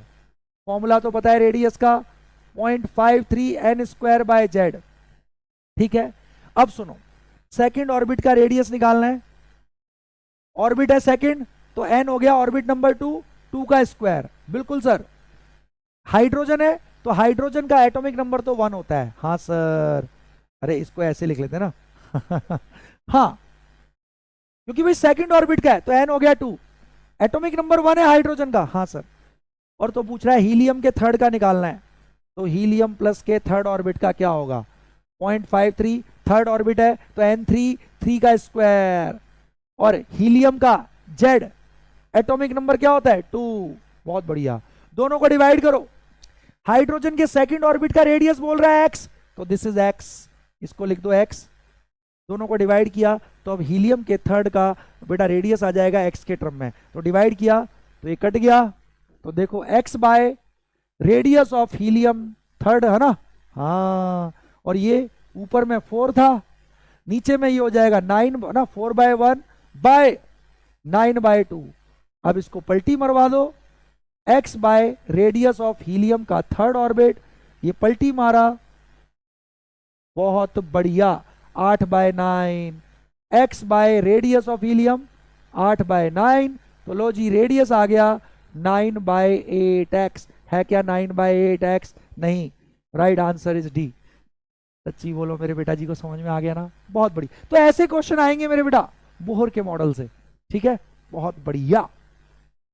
अब मेरे बेटा जी और एक चीज और याद रखना, इसमें एक चीज और बता देता हूं आपका। मैं कहता हूं हाइड्रोजन के फर्स्ट ऑर्बिट की एनर्जी निकालो, तो फॉर्मूला पता है -13.6 Z²/n² इलेक्ट्रॉन वोल्ट पर एटम। किसी एक हाइड्रोजन के एटम में फर्स्ट ऑर्बिट का अगर मैं पूछूं, चलो बताओ हाइड्रोजन का एटॉमिक नंबर 1 का स्क्वायर, फर्स्ट ऑर्बिट है तो Nb1। लो जी लो, हाइड्रोजन के फर्स्ट ऑर्बिट की जो एनर्जी है -13.6 इलेक्ट्रॉन वोल्ट है मेरे बेटा। ऐसी सेकंड ऑर्बिट का निकाल सकते हैं, थर्ड का निकाल सकते हैं, है ना, बहुत बढ़िया। अब सब लोग बहुत ध्यान से देखना, ठीक है सर, इसके क्वेश्चन कैसे आएंगे अपन कर सकते हैं। अब मेरे बेटा जी इसमें अब एक चीज आती है, बोहर का मॉडल सबसे अच्छा था किस चीज के लिए, इसने एटॉमिक स्पेक्ट्रा को एक्सप्लेन किया था। है ये क्या होता है सर एटॉमिक स्पेक्ट्रा? अब इस पे मेरे बेटा क्वेश्चन आते हैं, इसको बहुत बहुत ध्यान से देखेंगे मेरे सारे बच्चे। एटॉमिक स्पेक्ट्रा बेटा देखा गया है, किसी भी एटम के सैंपल को यदि मेरे बेटा आप हीट करते हो, ठीक है, तो देखा गया है वो एटम्स के सैंपल कुछ रेडिएशन छोड़ता है। उन रेडिएशन को अगर प्रिज्म में से पास करते हो और फोटोग्राफिक प्लेट पर इंसिडेंट करते हो, प्रिज्म मेरे बेटा रेडिएशन को बैंड करता है, थीटा इज द बैंड करने का एंगल, उनकी वेवलेंथ के आधार पे। हाँ ध्यान रखना, कितने एंगल से बैंड करेगा वो वेवलेंथ पे डिपेंड करता है रेडिएशन का। तो देखा गया है ये फोटोग्राफिक प्लेट है, जहां भी रेडिएशन पड़ेगी वहां से डार्क हो जाता है। किन्हीं भी एटम के सैंपल को अगर हीट करते हैं तो वो रेडिएशन छोड़ते हैं, उन रेडिएशन को प्रिज्म में से पास किया गया तो फोटोग्राफिक प्लेट पर मेरे बेटा ऐसे आपके कुछ डार्क लाइंस आती हैं बेटा, जिनको अपन बोलते हैं स्पेक्ट्रल लाइंस। और सबसे ज्यादा बेटा रेडिएशन मुड़ के यहां लगी है, तो इसका मुड़ने का एंगल सबसे ज्यादा है मेरे बेटा। हाँ सर, ज्यादा भाई जानी तो सीधी चाहिए थी। थीटा सबसे ज्यादा इसी का है, थीटा ज्यादा लैम्डा कम, तो ये सबसे कम वेवलेंथ वाली रेडिएशन दिखा रहा है। ये सबसे कम मुड़ा है, हाँ थीटा सबसे कम, थीटा सबसे कम, लैम्डा सबसे ज्यादा हो गया, तो ये lambda max. Each spectral line represents one particular wavelength. तो ऐसे मेरे बेटा डार्क लाइंस आती हैं, इनको अपन बोलते हैं स्पेक्ट्रल लाइंस, और इस अरेंजमेंट को बोलते हैं लाइन स्पेक्ट्रा या एटॉमिक स्पेक्ट्रा। क्लियर हो गया? और कितनी स्पेक्ट्रल लाइन बनेंगी इस पर मेरे बेटा क्वेश्चन आता है, वो जीवन भर मेरे बेटा याद रखना। और इसको एक्सप्लेन कैसे किया बोर ने? उसने बोला कि भाई ठीक है एटम है, ठीक है एटम है यहां पर, बिल्कुल, अब समझ लेना एक्सप्लेन कैसे किया। ये इलेक्ट्रॉन है, ठीक है, ग्राउंड स्टेट में होगा, अब हीट कर रहे हो तो एनर्जी दे रहे हो, तो क्वांटा लेके इलेक्ट्रॉन हायर ऑर्बिट में चला जाता है, ठीक है सर, एक्साइट हो सकता है एनर्जी लेके, क्वांटा लेके। अब जब वो वापस आएगा, इलेक्ट्रॉन अल्टीमेटली ग्राउंड स्टेट में आना चाहता है फर्स्ट ऑर्बिट में, तो बेटा हो सकता है ऐसे आए, तो बेटा ऐसे आएगा तो E3 माइनस E2 एनर्जी का क्वांटा छोड़ेगा, वो एक रेडिएशन के रूप में निकलेगा, वेवलेंथ के रूप में, क्योंकि मेरे बेटा कोई भी एनर्जी तो क्वांटे के रूप में निकल रही है, तो हर क्वांटे की कुछ ना कुछ तो वेवलेंथ होगी। हाँ सर, तो ठीक है, तो कभी हो सकता है वो 3 से 1 में आए तो इतनी एनर्जी का क्वांटा छोड़ेगा। तो डिफरेंट डिफरेंट वेवलेंथ की रेडिएशन एमिट होती है, क्योंकि जो इलेक्ट्रॉन एक्साइट हुआ है हीट करने से वो वापस आएगा और डिफरेंट डिफरेंट वेवलेंथ के क्वांटे छोड़ेगा, वो डिफरेंट डिफरेंट एंगल से मुड़ के यहाँ टकराएंगे। आ गया समझ में? तो ऐसे इसने एक्सप्लेन किया। अब कितनी स्पेक्ट्रल लाइन बनेंगी इस पे मेरे बेटा क्वेश्चन पूछता है, इसको जीवन भर याद रखना।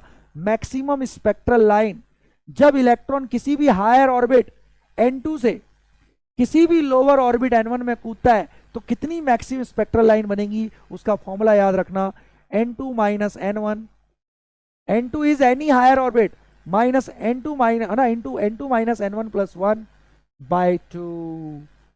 और अगर लोअर ऑर्बिट ना दिया हो तो उसको हमेशा फर्स्ट ऑर्बिट मानना है, क्योंकि अल्टीमेटली इलेक्ट्रॉन फर्स्ट ऑर्बिट में ही कूदेगा। अब चलो इस पर एक क्वेश्चन करा देता हूं कि कैसा क्वेश्चन आता है। मेरे सारे बच्चे अब बहुत बहुत ध्यान से देखने जा रहे हैं, ठीक है, तो बहुत ध्यान से देखना मेरे बेटा। मैंने बोला in a hydrogen atom sample, in a hydrogen atom sample, ठीक है, electrons are present in, electrons are present in fourth orbit, या मान लो fifth orbit, in fifth orbit, ठीक है भाई। कैलकुलेट मैक्सिमम स्पेक्ट्रल लाइन कितनी बन सकती हैं, जल्दी बोलो, calculate maximum spectral lines possible, और जल्दी से बोलो मेरे बेटा। बेटा कौन से इलेक्ट्रॉन कौन से ऑर्बिट में? हायर, पांचवे, नॉर्मली तो फर्स्ट ऑर्बिट में रहेगा, तो हायर ऑर्बिट 5 है, लोअर ऑर्बिट नहीं दिया तो अल्टीमेटली मेरे बेटा फर्स्ट ऑर्बिट में ही कूदेगा। तो कितनी स्पेक्ट्रल लाइन बनेगी, फॉर्मूला लगाओ, N2 माइनस N1, अभी कराया है मैंने पिछली स्लाइड में, N2 minus N1 plus 1 by 2। N2 is any higher orbit, N1 is the lower orbit. इसने दिया नहीं था लोअर कौन है, तो अल्टीमेटली तो फर्स्ट ऑर्बिट में ही गिरेगा ना। तो N2 is the fifth orbit, N1 is the first orbit, ठीक है, N2 इज फिफ्थ। हाँ लो जी, N2 माइनस N1, लो जी आ गया स्पेक्ट्रल लाइन, बस हो गया। 4 इंटू 5 बाई 2, 2 दूनी 4, लो जी 10 स्पेक्ट्रल लाइन बनेंगी मेरे बेटा, ऐसी 10 स्पेक्ट्रल लाइन बनेंगी। हाँ बहुत बढ़िया, आ गया सर समझ में, कर लोगे ऐसा क्वेश्चन, ध्यान रखना। चलो आगे ना अच्छे से, बहुत बढ़िया। अब स्पेक्ट्रल लाइन भी मेरे बेटा 5 सीरीज में बांटी गई हैं, ठीक है ना। स्पेक्ट्रल लाइन कितने में बांटी गई हैं? 5 सीरीज में बांटी गई हैं, मतलब और भी सीरीज होती है, तो मैं सीरीज बता देता हूं। एक आपको पता होगी मेरे बेटा, ये आपने पढ़ा है, लाइमैन सीरीज। हाँ, लाइमैन सीरीज की स्पेक्ट्रल लाइन तब बनती है जब इलेक्ट्रॉन किसी हायर ऑर्बिट से ग्राउंड स्टेट में कूदता है। किसी भी हायर ऑर्बिट से अगर फर्स्ट ऑर्बिट में इलेक्ट्रॉन कूदेगा डायरेक्ट, तो मेरे बेटा आपकी जो रेडिएशन निकलेगी वो मेरे बेटा अल्ट्रा वायलेट होती है, और उससे जो स्पेक्ट्रल लाइन बनेगी उसे लाइमैन सीरीज की स्पेक्ट्रल लाइन बोलते हैं। ओके, फिर होती है मेरे बेटा कोई स्पेक्ट्रल लाइन बामर सीरीज की, ये विजिबल लाइट से बनती है। और ये देखा गया है हाइड्रोजन एटम में जब इलेक्ट्रॉन किसी हायर ऑर्बिट से डायरेक्ट सेकंड ऑर्बिट में कूदेगा तो मेरे बेटा विजिबल लाइट एमिट करता है एटम, और इससे जो स्पेक्ट्रल लाइन बनती है मेरे बेटा उसे बोलते हैं बामर सीरीज की स्पेक्ट्रल लाइन है। ठीक है सर। तीसरा ऐसे होता है मेरे बेटा आपका पाशेन, ठीक है ना, पाशेन सीरीज। फिर होता है ब्रैकेट, फिर होता है मेरे बेटा पी फंड। बहुत बढ़िया। तो इसमें क्या होता है, हायर ऑर्बिट से डायरेक्ट 3 में जब कूदता है इलेक्ट्रॉन तो बेटा इंफ्रारेड निकलती है। इसमें भी किसी हायर ऑर्बिट से डायरेक्ट जब 4 में कूदेगा, ठीक है ना, तो उससे बनेगी ये स्पेक्ट्रल लाइन। पी फंड में भी किसी हायर से डायरेक्ट 5 में कूदेगा, पक्का। तो मेरे बेटा ये याद रखना है, लाइमन सीरीज मतलब अल्ट्रावायलेट लाइट तब निकलती है जब इलेक्ट्रॉन किसी भी हायर ऑर्बिट से डायरेक्ट फर्स्ट ऑर्बिट में कूदेगा। अगर किसी हायर ऑर्बिट से डायरेक्ट सेकंड ऑर्बिट में कूदेगा तो विजिबल लाइट निकलती है और उससे जो स्पेक्ट्रल लाइन बनेगी उसे बामर सीरीज की लाइन बोलेंगे। क्लियर हो गया मेरे बेटा, बहुत बढ़िया। बट बेटा जी ये बोहर का मॉडल भी रिजेक्ट हो गया। क्यों रिजेक्ट हुआ? पहली बात तो देखा गया ये एटॉमिक स्पेक्ट्रा सही एक्सप्लेन कर रहा था, बट सिंगल इलेक्ट्रॉन वाली स्पीसीज के लिए, like hydrogen, like helium plus, like lithium 2+, multi electron species में ये गलत हो जा रहा था। तो मेरे बेटा जी अब बहुत ध्यान से देखेंगे सारे बच्चे। अब उसके बाद और इसके फेल होने का रीजन था बेटा डी ब्रॉगली रिलेशन है। भाई अभी तक हम ये मान रहे थे प्योरली कि इलेक्ट्रॉन पार्टिकल है, हाँ जी हम मान रहे थे आपका इलेक्ट्रॉन पार्टिकल है। बट बेटा डी ब्रॉगली हाइपोथेसिस ने ये प्रूव कर दिया कि इलेक्ट्रॉन का डुअल नेचर होता है। इसने सजेस्ट किया कि इलेक्ट्रॉन का डुअल नेचर है, मतलब particle as well as wave nature. But बेटा इससे पहले हम प्योर पार्टिकल मान रहे थे। हाँ सर सही कह रहे हो, बहुत बढ़िया। तो मेरे बेटा इसने प्रूव किया था डी ब्रॉगली ने कि दुनिया में कोई भी पार्टिकल जिसका मास m है और v वेलोसिटी से चल रहा है तो उसकी कुछ ना कुछ वेवलेंथ होगी। मतलब हर पार्टिकल का डुअल नेचर है, इलेक्ट्रॉन का डुअल नेचर होता है। बट ये कि बड़ी चीजों में वो वेवलेंथ इग्नोरेबल होती है, बट इलेक्ट्रॉन जैसे जिसका मास बहुत कम है उसमें मेरे बेटा ये इग्नोरे, मास कम है तो वेवलेंथ सिग्निफिकेंट आती है इलेक्ट्रॉन की, तो उसमें वेव नेचर को इग्नोर नहीं कर सकते। तो मेरे बेटा डी ब्रॉगली वेवलेंथ किसी भी पार्टिकल की वेवलेंथ है और उसका फॉर्मूला लैम्डा इक्वल h/mv। ठीक है, हाँ। फिर मेरे बेटा एक आया हाइजेनबर्ग अनसर्टेनिटी प्रिंसिपल। ठीक है सर, हाँ सर सुना तो है, हाइजेनबर्ग अनसर्टेनिटी प्रिंसिपल। बेटा हम लोग क्या देख रहे थे बोहर के मॉडल में, वो एग्जैक्ट पोजीशन वेलोसिटी सब बता दे रहा था इलेक्ट्रॉन की, है ना, फॉर्मूले से।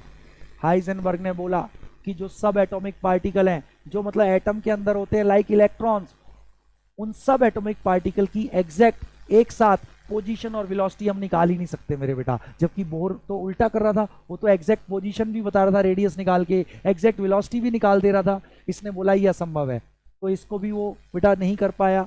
ठीक है जी। तो हाइजेनबर्ग अनसर्टेनिटी प्रिंसिपल कहता है it states that it is impossible, असंभव है भैया, it is impossible to determine, हाँ जी, it is impossible to determine exact, है ना, एग्जैक्ट पोजीशन एंड वेलोसिटी। एक साथ पोजीशन और वेलोसिटी निकालना, है ना, साइमल्टेनियसली एक साथ लगाना जरूरी है मेरे बेटा, अलग अलग निकाल सकते हैं। तो इसकी स्टेटमेंट से क्वेश्चन आता है, वो आपको याद रखना है। It is impossible to determine exact position and velocity simultaneously of sub atomic particle, sub atomic particles. ठीक है सर। और मैथमेटिकली बेटा इसी को अपन लिख सकते हैं कैसे बेटा, मैथमेटिकली हाइजेनबर्ग अनसर्टेनिटी प्रिंसिपल होता है uncertainty in position into uncertainty in momentum m delta v, where delta v is the uncertainty in velocity, greater than or equal to h/4 pi। इसको अपनी आत्मा में संभालो, बट मैथमेटिकल पर्पज के लिए मेरे बेटा इसको इक्वल लेके चल रहे हैं। बट ध्यान रखना है हाइजेनबर्ग अनसर्टेनिटी प्रिंसिपल को मैथमेटिकली अपन लोग ऐसे दिखाते हैं मेरे बेटा। तो बोहर के अंदर ये सब प्रॉब्लम थी। एक तो डी ब्रॉगली उसने इलेक्ट्रॉन का डुअल नेचर नहीं माना, दूसरा वो इलेक्ट्रॉन की एग्जैक्ट पोजीशन और वेलोसिटी निकाल रहा था, जबकि हाइजेनबर्ग ने प्रूव किया था कि सब एटॉमिक पार्टिकल की एग्जैक्ट पोजीशन और वेलोसिटी अपन निकाल ही नहीं सकते। तो मेरे बेटा बोर का मॉडल फ्लॉप हुआ। तो उसके बाद आया मेरे बेटा वेव मैकेनिकल मॉडल। उससे पहले मेरे बेटा फिर श्रोडिंजर नाम का एक साइंटिस्ट आया, हाँ जी, और उसने एक नई फिजिक्स दी, क्योंकि न्यूटन की जो फिजिक्स थी वो सब एटॉमिक पार्टिकल डुअल नेचर के लिए थी नहीं। तो श्रोडिंजर ने एक नई फिजिक्स दी जिसे अपन बोलते हैं क्वांटम फिजिक्स या मॉडर्न फिजिक्स। और बेटा आपने देखा भी होगा श्रोडिंजर इक्वेशन, घबराना मत, second derivative of psi with respect to x axis plus second derivative of psi with respect to y axis plus second derivative of psi with respect to z axis plus 8 pi square m by h square into e minus v into psi बराबर 0। हाँ, तो बेटा इस equation पे आधारित है पूरी quantum physics. और बेटा इस इक्वेशन का यूज करके नया मॉडल निकला। अब ये इक्वेशन क्या है, कहां से आई, इसका सॉल्यूशन क्या है, वो आपके सिलेबस में नहीं है। बस आपको पता होना चाहिए साई यहां पर वेव फंक्शन है, ये किसी भी इलेक्ट्रॉन के वेव मोशन को डिस्क्राइब करता है। ये मैथमेटिकल फंक्शन है, इसका कोई फिजिकल सिग्निफिकेंस नहीं है। बस बेटा इलेक्ट्रॉन वेव है, भाई ऐसे भी हो सकती है इलेक्ट्रॉन वेव, इलेक्ट्रॉन वेव कोई ऐसी भी हो सकती है ऐसे, हाँ सर, कोई इलेक्ट्रॉन वेव ऐसे भी हो सकती है, हाँ सर। तो जैसे जैसे इलेक्ट्रॉन वेव का मोशन होगा साई मैथमेटिकली उसको डिस्क्राइब करता है। Sai describes motion of a wave, mathematical function है, फिजिकल सिग्निफिकेंस कुछ नहीं होता है इसका। E is the total energy of electron, V is the potential energy of electron. ठीक है, तो साई आ गया समझ में, हैज नो फिजिकल सिग्निफिकेंस। बहुत बढ़िया सर जी, दिल खुश हो गया सर जी। हाँ ठीक है, अब इसी के बेसिस पर मेरे बेटा एटम का नया मॉडल दिया गया जिसको अपन बोलते हैं मेरे बेटा जी wave mechanical model of atom.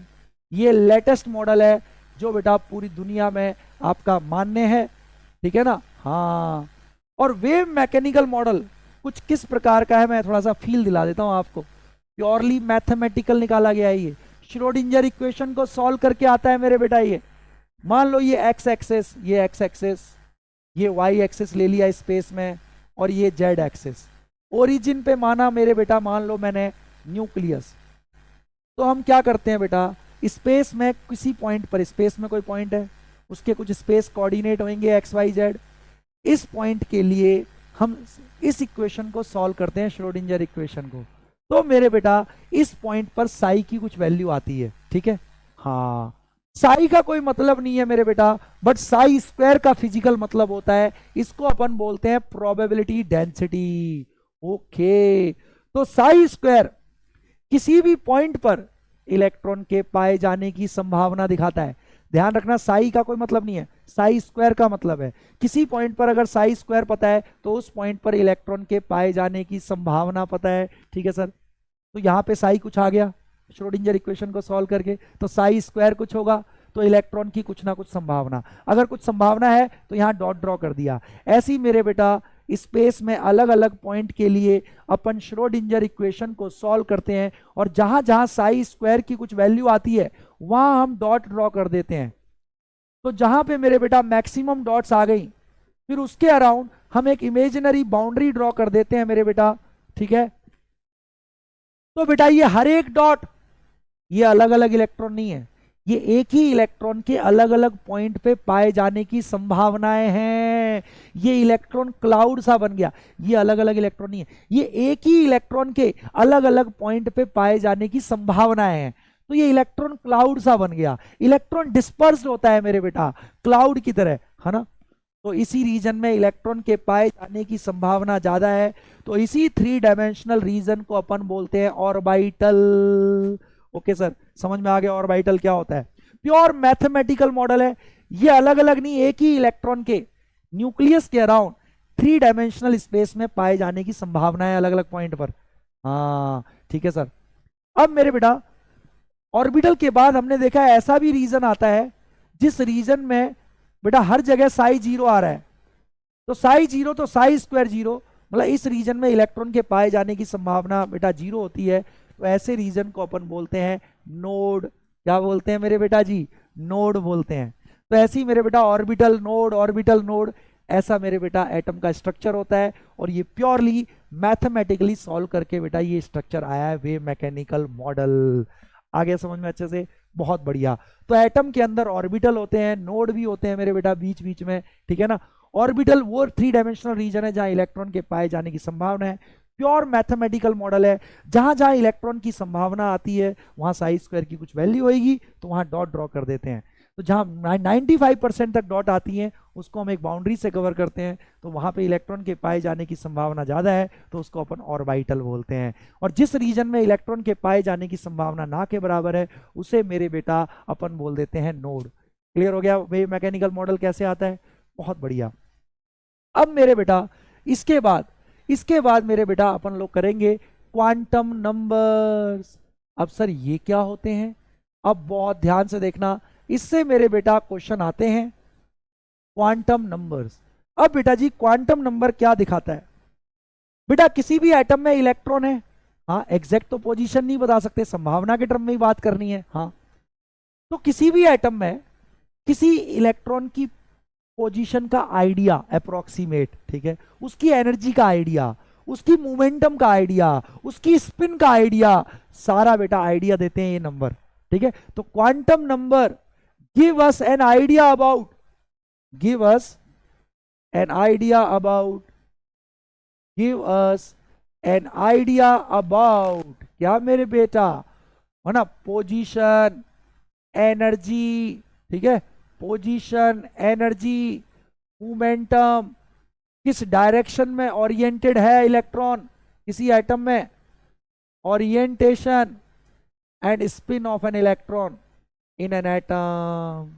मतलब ये कुछ ऐसे नंबर हैं जो हम एटम में हर एक इलेक्ट्रॉन को असाइन करते हैं, और अगर वो क्वांटम नंबर पता है ना अगर इलेक्ट्रॉन के, तो एटम में इलेक्ट्रॉन की पोजीशन, मोमेंटम, स्पिन, एनर्जी सबका आइडिया लग जाता है अपन को। 4 प्रकार के होते हैं मेरे बेटा। पहला प्रिंसिपल क्वांटम नंबर, ठीक है सर, इसको मेरे बेटा अपन n से दिखाते हैं। ये हमें आइडिया देता है इलेक्ट्रॉन की मेन एनर्जी लेवल के बारे में, हाँ इसकी वैल्यू हो सकती है 1 first main energy level, second, मतलब एक तरीके से ऑर्बिट जैसा ही मान लो, बट ये 3 डायमेंशनल होगा, हाँ। तो ये हमें आइडिया देता है इलेक्ट्रॉन की मेन एनर्जी कितनी है, मेन एनर्जी लेवल, और उसकी पोजीशन का आइडिया देता है, ठीक है सर। अब मेरे बेटा फिर अगला होता है azimuthal quantum number, okay sir, इसको अपन एल से दिखाते हैं मेरे बेटा, एल से। एल मेरे बेटा आपको देता है, एल कितनी वैल्यू समझना, ये हमें सब एनर्जी लेवल का आइडिया देता है बेटा, सब एनर्जी लेवल। और ध्यान रखना किसी मेन एनर्जी लेवल एन में कितने सब एनर्जी लेवल होंगे, तो ध्यान रखना उसकी वैल्यू 0 से लेकर n-1 तक होती है। जैसे अगर n 1 है तो l होगा 0 से n-1, 1-1 तो l की वैल्यू 1, l 0 दिखाता है s सब शेल को। n अगर 2 है तो l की वैल्यू 0 से 2-1 तो 0 1, l 0 हमेशा s सब शेल को दिखाता है, l 1 p सब शेल को दिखाता है, इसीलिए 2s 2p पॉसिबल होता है, 2d नहीं होता, तो ये सब शेल दिखाता है बेटा। n मेरे बेटा अगर 3 है तो l की वैल्यू पॉसिबल है 0 से n-1, हाँ सर, तो 0 तो 3-1 2 हो गया, 0 1 2, l 0 हमेशा s सब शेल को दिखाता है, l 1 p सब शेल को, l 2 d, तो थर्ड मेन एनर्जी लेवल में 3s 3p 3d सब शेल होते हैं मेरे बेटा, पक्का। और इससे एक चीज और निकलती है बेटा एजीमुथल से, ऑर्बिटल एंगुलर मोमेंटम। अगर ये आपसे पूछ रहा है ऑर्बिटल एंगुलर मोमेंटम, तो √L into L plus 1 h/2 पाई, h/2 पाई बाहर रहेगा, इसको मेरे बेटा जीवन भर याद रखना। शाबाश सर जी, आ गया सर अपन को समझ में, बहुत बढ़िया से, शाबाश शाबाश, ठीक है। तो जल्दी से देख लेंगे आप। तो बेटा एजीमुथल क्वांटम नंबर 2 चीजों का बताता है कि सब शेल कौन सा है, L0 हमेशा S सब शेल को दिखाता है, L1 की वैल्यू P को दिखाती है, L2 है तो D सब शेल को दिखा रहा है मेरे बेटा। और ऑर्बिटल एंगुलर मोमेंटम का क्वेश्चन पूछेगा। उसके बाद होता है तीसरा मेरे बेटा मैग्नेटिक क्वांटम नंबर, और ये बेटा नंबर ऑफ ऑर्बिटल बताता है। मैग्नेटिक क्वांटम नंबर मेरे बेटा बताता है आपको क्या, ऑर्बिटल, नंबर ऑफ ऑर्बिटल किसी सब शेल में कितने हैं, number of orbitals in a sub shell. बहुत बढ़िया। तो सुनो, अगर बेटा एल की वैल्यू पता है, हर सब शेल के लिए फिक्स है, एल अगर 0 है तो एस सब शेल को दिखा रहा है, एल की वैल्यू 1 तो पी सब शेल है, L2 मतलब डी सब शेल है, एल की वैल्यू 3 मतलब एफ सब शेल। किसी सब शेल में कितने ऑर्बिटल, तो बेटा उसकी वैल्यू -L से 0 से होते हुए +L, और एल की हर एम की हर एक वैल्यू एक ऑर्बिटल को दिखाती है। फॉर एग्जाम्पल आ जाओ मैं दिखाता हूं, अगर एस सब शेल है, ठीक है सर, एल 0 है तो एम की वैल्यू भी एक ही आएगी 0, -0 से +0 मतलब 0। अगर पी सब शेल है तो इसमें एक ही वैल्यू है, तो एक ऑर्बिटल होता है एस सब शेल में। बहुत बढ़िया। L1 है तो पी सब शेल, तो बेटा एम की वैल्यू क्या होगी, -L से +L, तो -1 0 +1, 3 वैल्यू, तो 3 ऑर्बिटल होते हैं पी सब शेल में। एस ऑर्बिटल मेरे बेटा आपका स्फेरिकल होता है, हाँ, और मेरे बेटा ये पी ऑर्बिटल जो होते हैं वो डंबल शेप्ड होते हैं, ठीक है ना, याद रखना है, डंबल शेप्ड होते हैं, डंबल, पी नहीं है बी है। हाँ, और अगर L2 है तो मतलब डी सब शेल, अगर L2 है तो m की वैल्यू -2 से +2, -2 -1 0 +1, 5 वैल्यू है तो 5 ऑर्बिटल होते हैं। और बेटा d ऑर्बिटल डबल डंबल्ड होते हैं मेरे बेटा, एक्सेप्ट dz² वाला, ये डोनट शेप होता है, डोनट, ये डबल डंबल्ड नहीं होता, और f सब शेल की कोई शेप नहीं होती मेरे बेटा। और अब अगला चौथा क्वांटम नंबर होता है, ध्यान से देख लो, चौथा होता है मेरे बेटा जी स्पिन क्वांटम नंबर, इसको ऐसे से दिखाते हैं। अरे अच्छा है भाई, रैपिड वे में रिवीजन करनी है तो सीख लो, पूरा रिवाइज हो गया ना चैप्टर एक तरीके से मेरे बेटा, मैं मेनली सारे मेन पॉइंट में कवर कर रहा हूं। तो स्पिन क्वांटम नंबर को ऐसे दिखाते हैं। ये क्या दिखाता है, इलेक्ट्रॉन न्यूक्लियस के अराउंड तो घूमता ही है, अपने एक्सिस पर भी घूमता है, इधर क्लॉकवाइज और एंटी क्लॉकवाइज। तो स्पिन क्वांटम नंबर की दो ही वैल्यू पॉसिबल है, +½ और -½ और ऐसा फिक्स नहीं होता कि क्लॉकवाइज होगा तो +½ है या -½ नहीं, अगर एक को +½ ले रहे हो तो दूसरा वाला स्पिन -½ होगा, एक को -½ तो दूसरा +½ क्लियर हो गया क्वांटम नंबर, बहुत बढ़िया। अब मेरे बेटा जी इस चैप्टर में लास्ट चीज आती है, लास्ट चीज जल्दी से देख लेते हैं मेरे बेटा, ठीक है ना, इलेक्ट्रॉनिक कॉन्फ़िगरेशन, बहुत बढ़िया। अब मेरे बेटा इलेक्ट्रॉनिक कॉन्फ़िगरेशन अपन देख लेते हैं। इलेक्ट्रॉनिक कॉन्फ़िगरेशन मेरे बेटा 3 प्रिंसिपल्स, इसमें क्या करते हैं, एटम में इलेक्ट्रॉन्स हम अरेंज करते हैं in increasing order of energy, उनको सब शेल में लगाते हैं, ऑर्बिटल्स में लगाते हैं। तो ये 3 रूल पे बेटा आधारित होती है इलेक्ट्रॉनिक कॉन्फ़िगरेशन। हाउ-बाउ प्रिंसिपल, हाउ-बाउ रूल बोलते हैं बेटा उसको। दूसरा होता है पॉलीज एक्सक्लूजन प्रिंसिपल, ठीक है, हाँ, पॉलीज एक्सक्लूजन प्रिंसिपल। और मेरे बेटा तीसरा होता है हंस रूल ऑफ मैक्सिमम मल्टीप्लिसिटी। ठीक है सर जी, आ गया सर समझ में। अब ये कहते क्या है तीनों का, मैं एक बेसिक आइडिया दे देता हूं ताकि आपको समराइज हो जाए बेटा। आउबाउ कहता है कि सब शेल इलेक्ट्रॉन को अरेंज करो ऐसे कि पहले लोअर एनर्जी वाले सब शेल में इलेक्ट्रॉन भरो, ठीक है।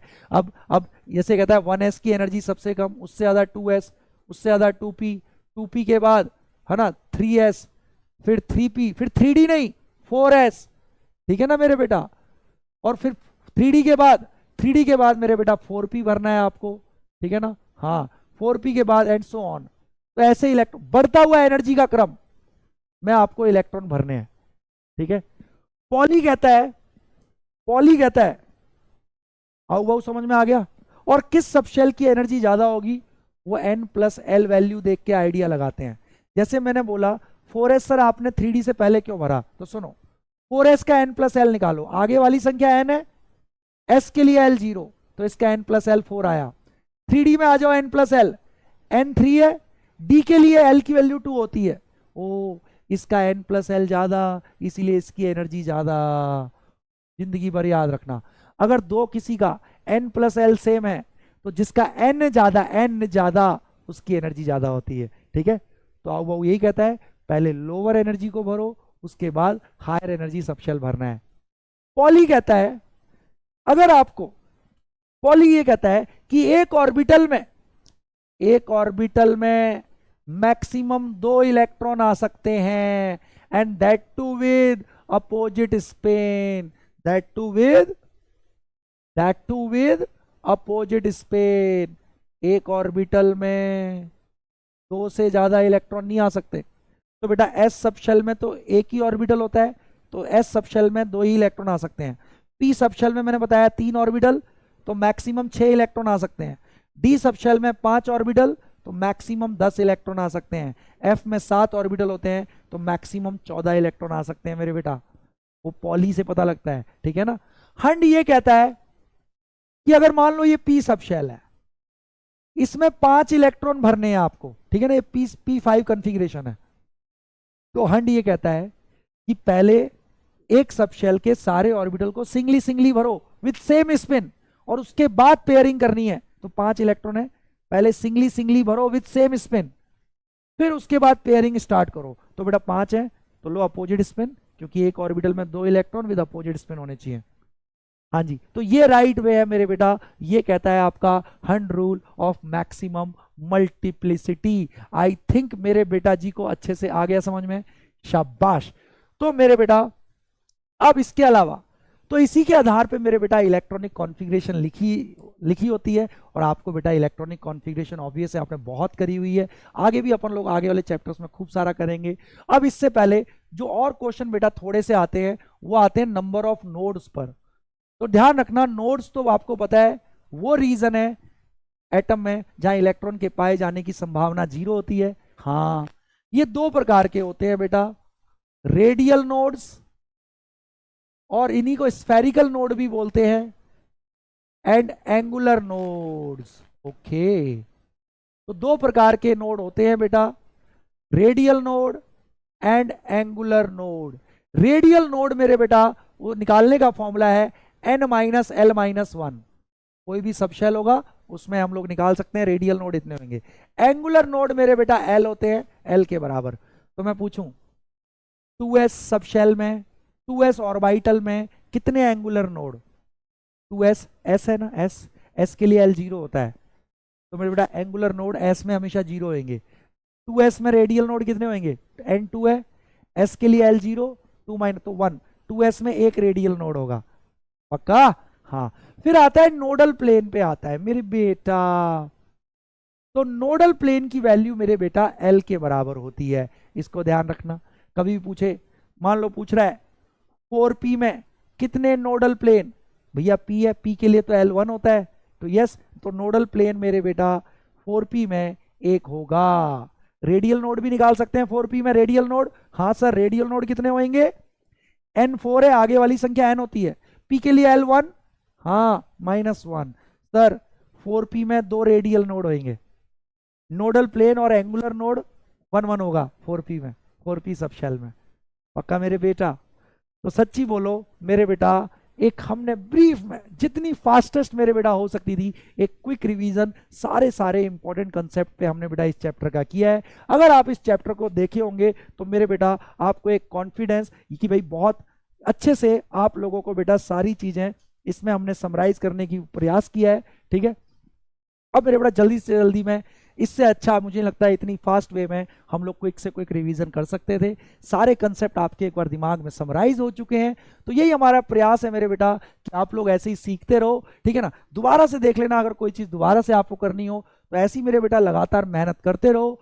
मैं जाते जाते अपने बच्चों से एक चीज़ जरूर बोलूँगा कि देखो ये क्विक रिवीजन है मेरे बेटा, तो जितने में हम पूरा मोस्टली कवर कर सकते हैं पूरा चैप्टर, तो that we are trying to do. बाकी आपको अगर डिटेल में करना है मेरे बच्चे, तो आप हमारे यकीन बैच में हमारे लेक्चर्स देख सकते हैं, है ना, अर्जुना में देख सकते हैं, लक्ष्य में देख सकते हैं, तो वहां पे इनका पूरा डिटेल्ड एक्सप्लेनेशन है एक एक चीज का, है ना।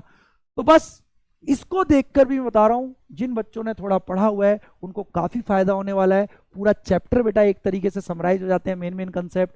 तो ऐसे ही मेरे बेटा रेगुलर बने रहो, ऐसे ही अपना प्यार बनाए रखो, और बेटा मिलके डेफिनेटली अपन अच्छा करेंगे। और भी कुछ बहुत कुछ बेटा हम लोग आप लोगों के लिए लाएंगे ही लाएंगे, जैसे कि हमेशा बेटा पीडब्ल्यू करता है। तो इसी तरीके से मेरे बेटा अपना प्यार बनाए रखो। मिलते हैं अगली क्लास में एक नए चैप्टर के साथ। Till then, okay, tata, bye bye, love you all.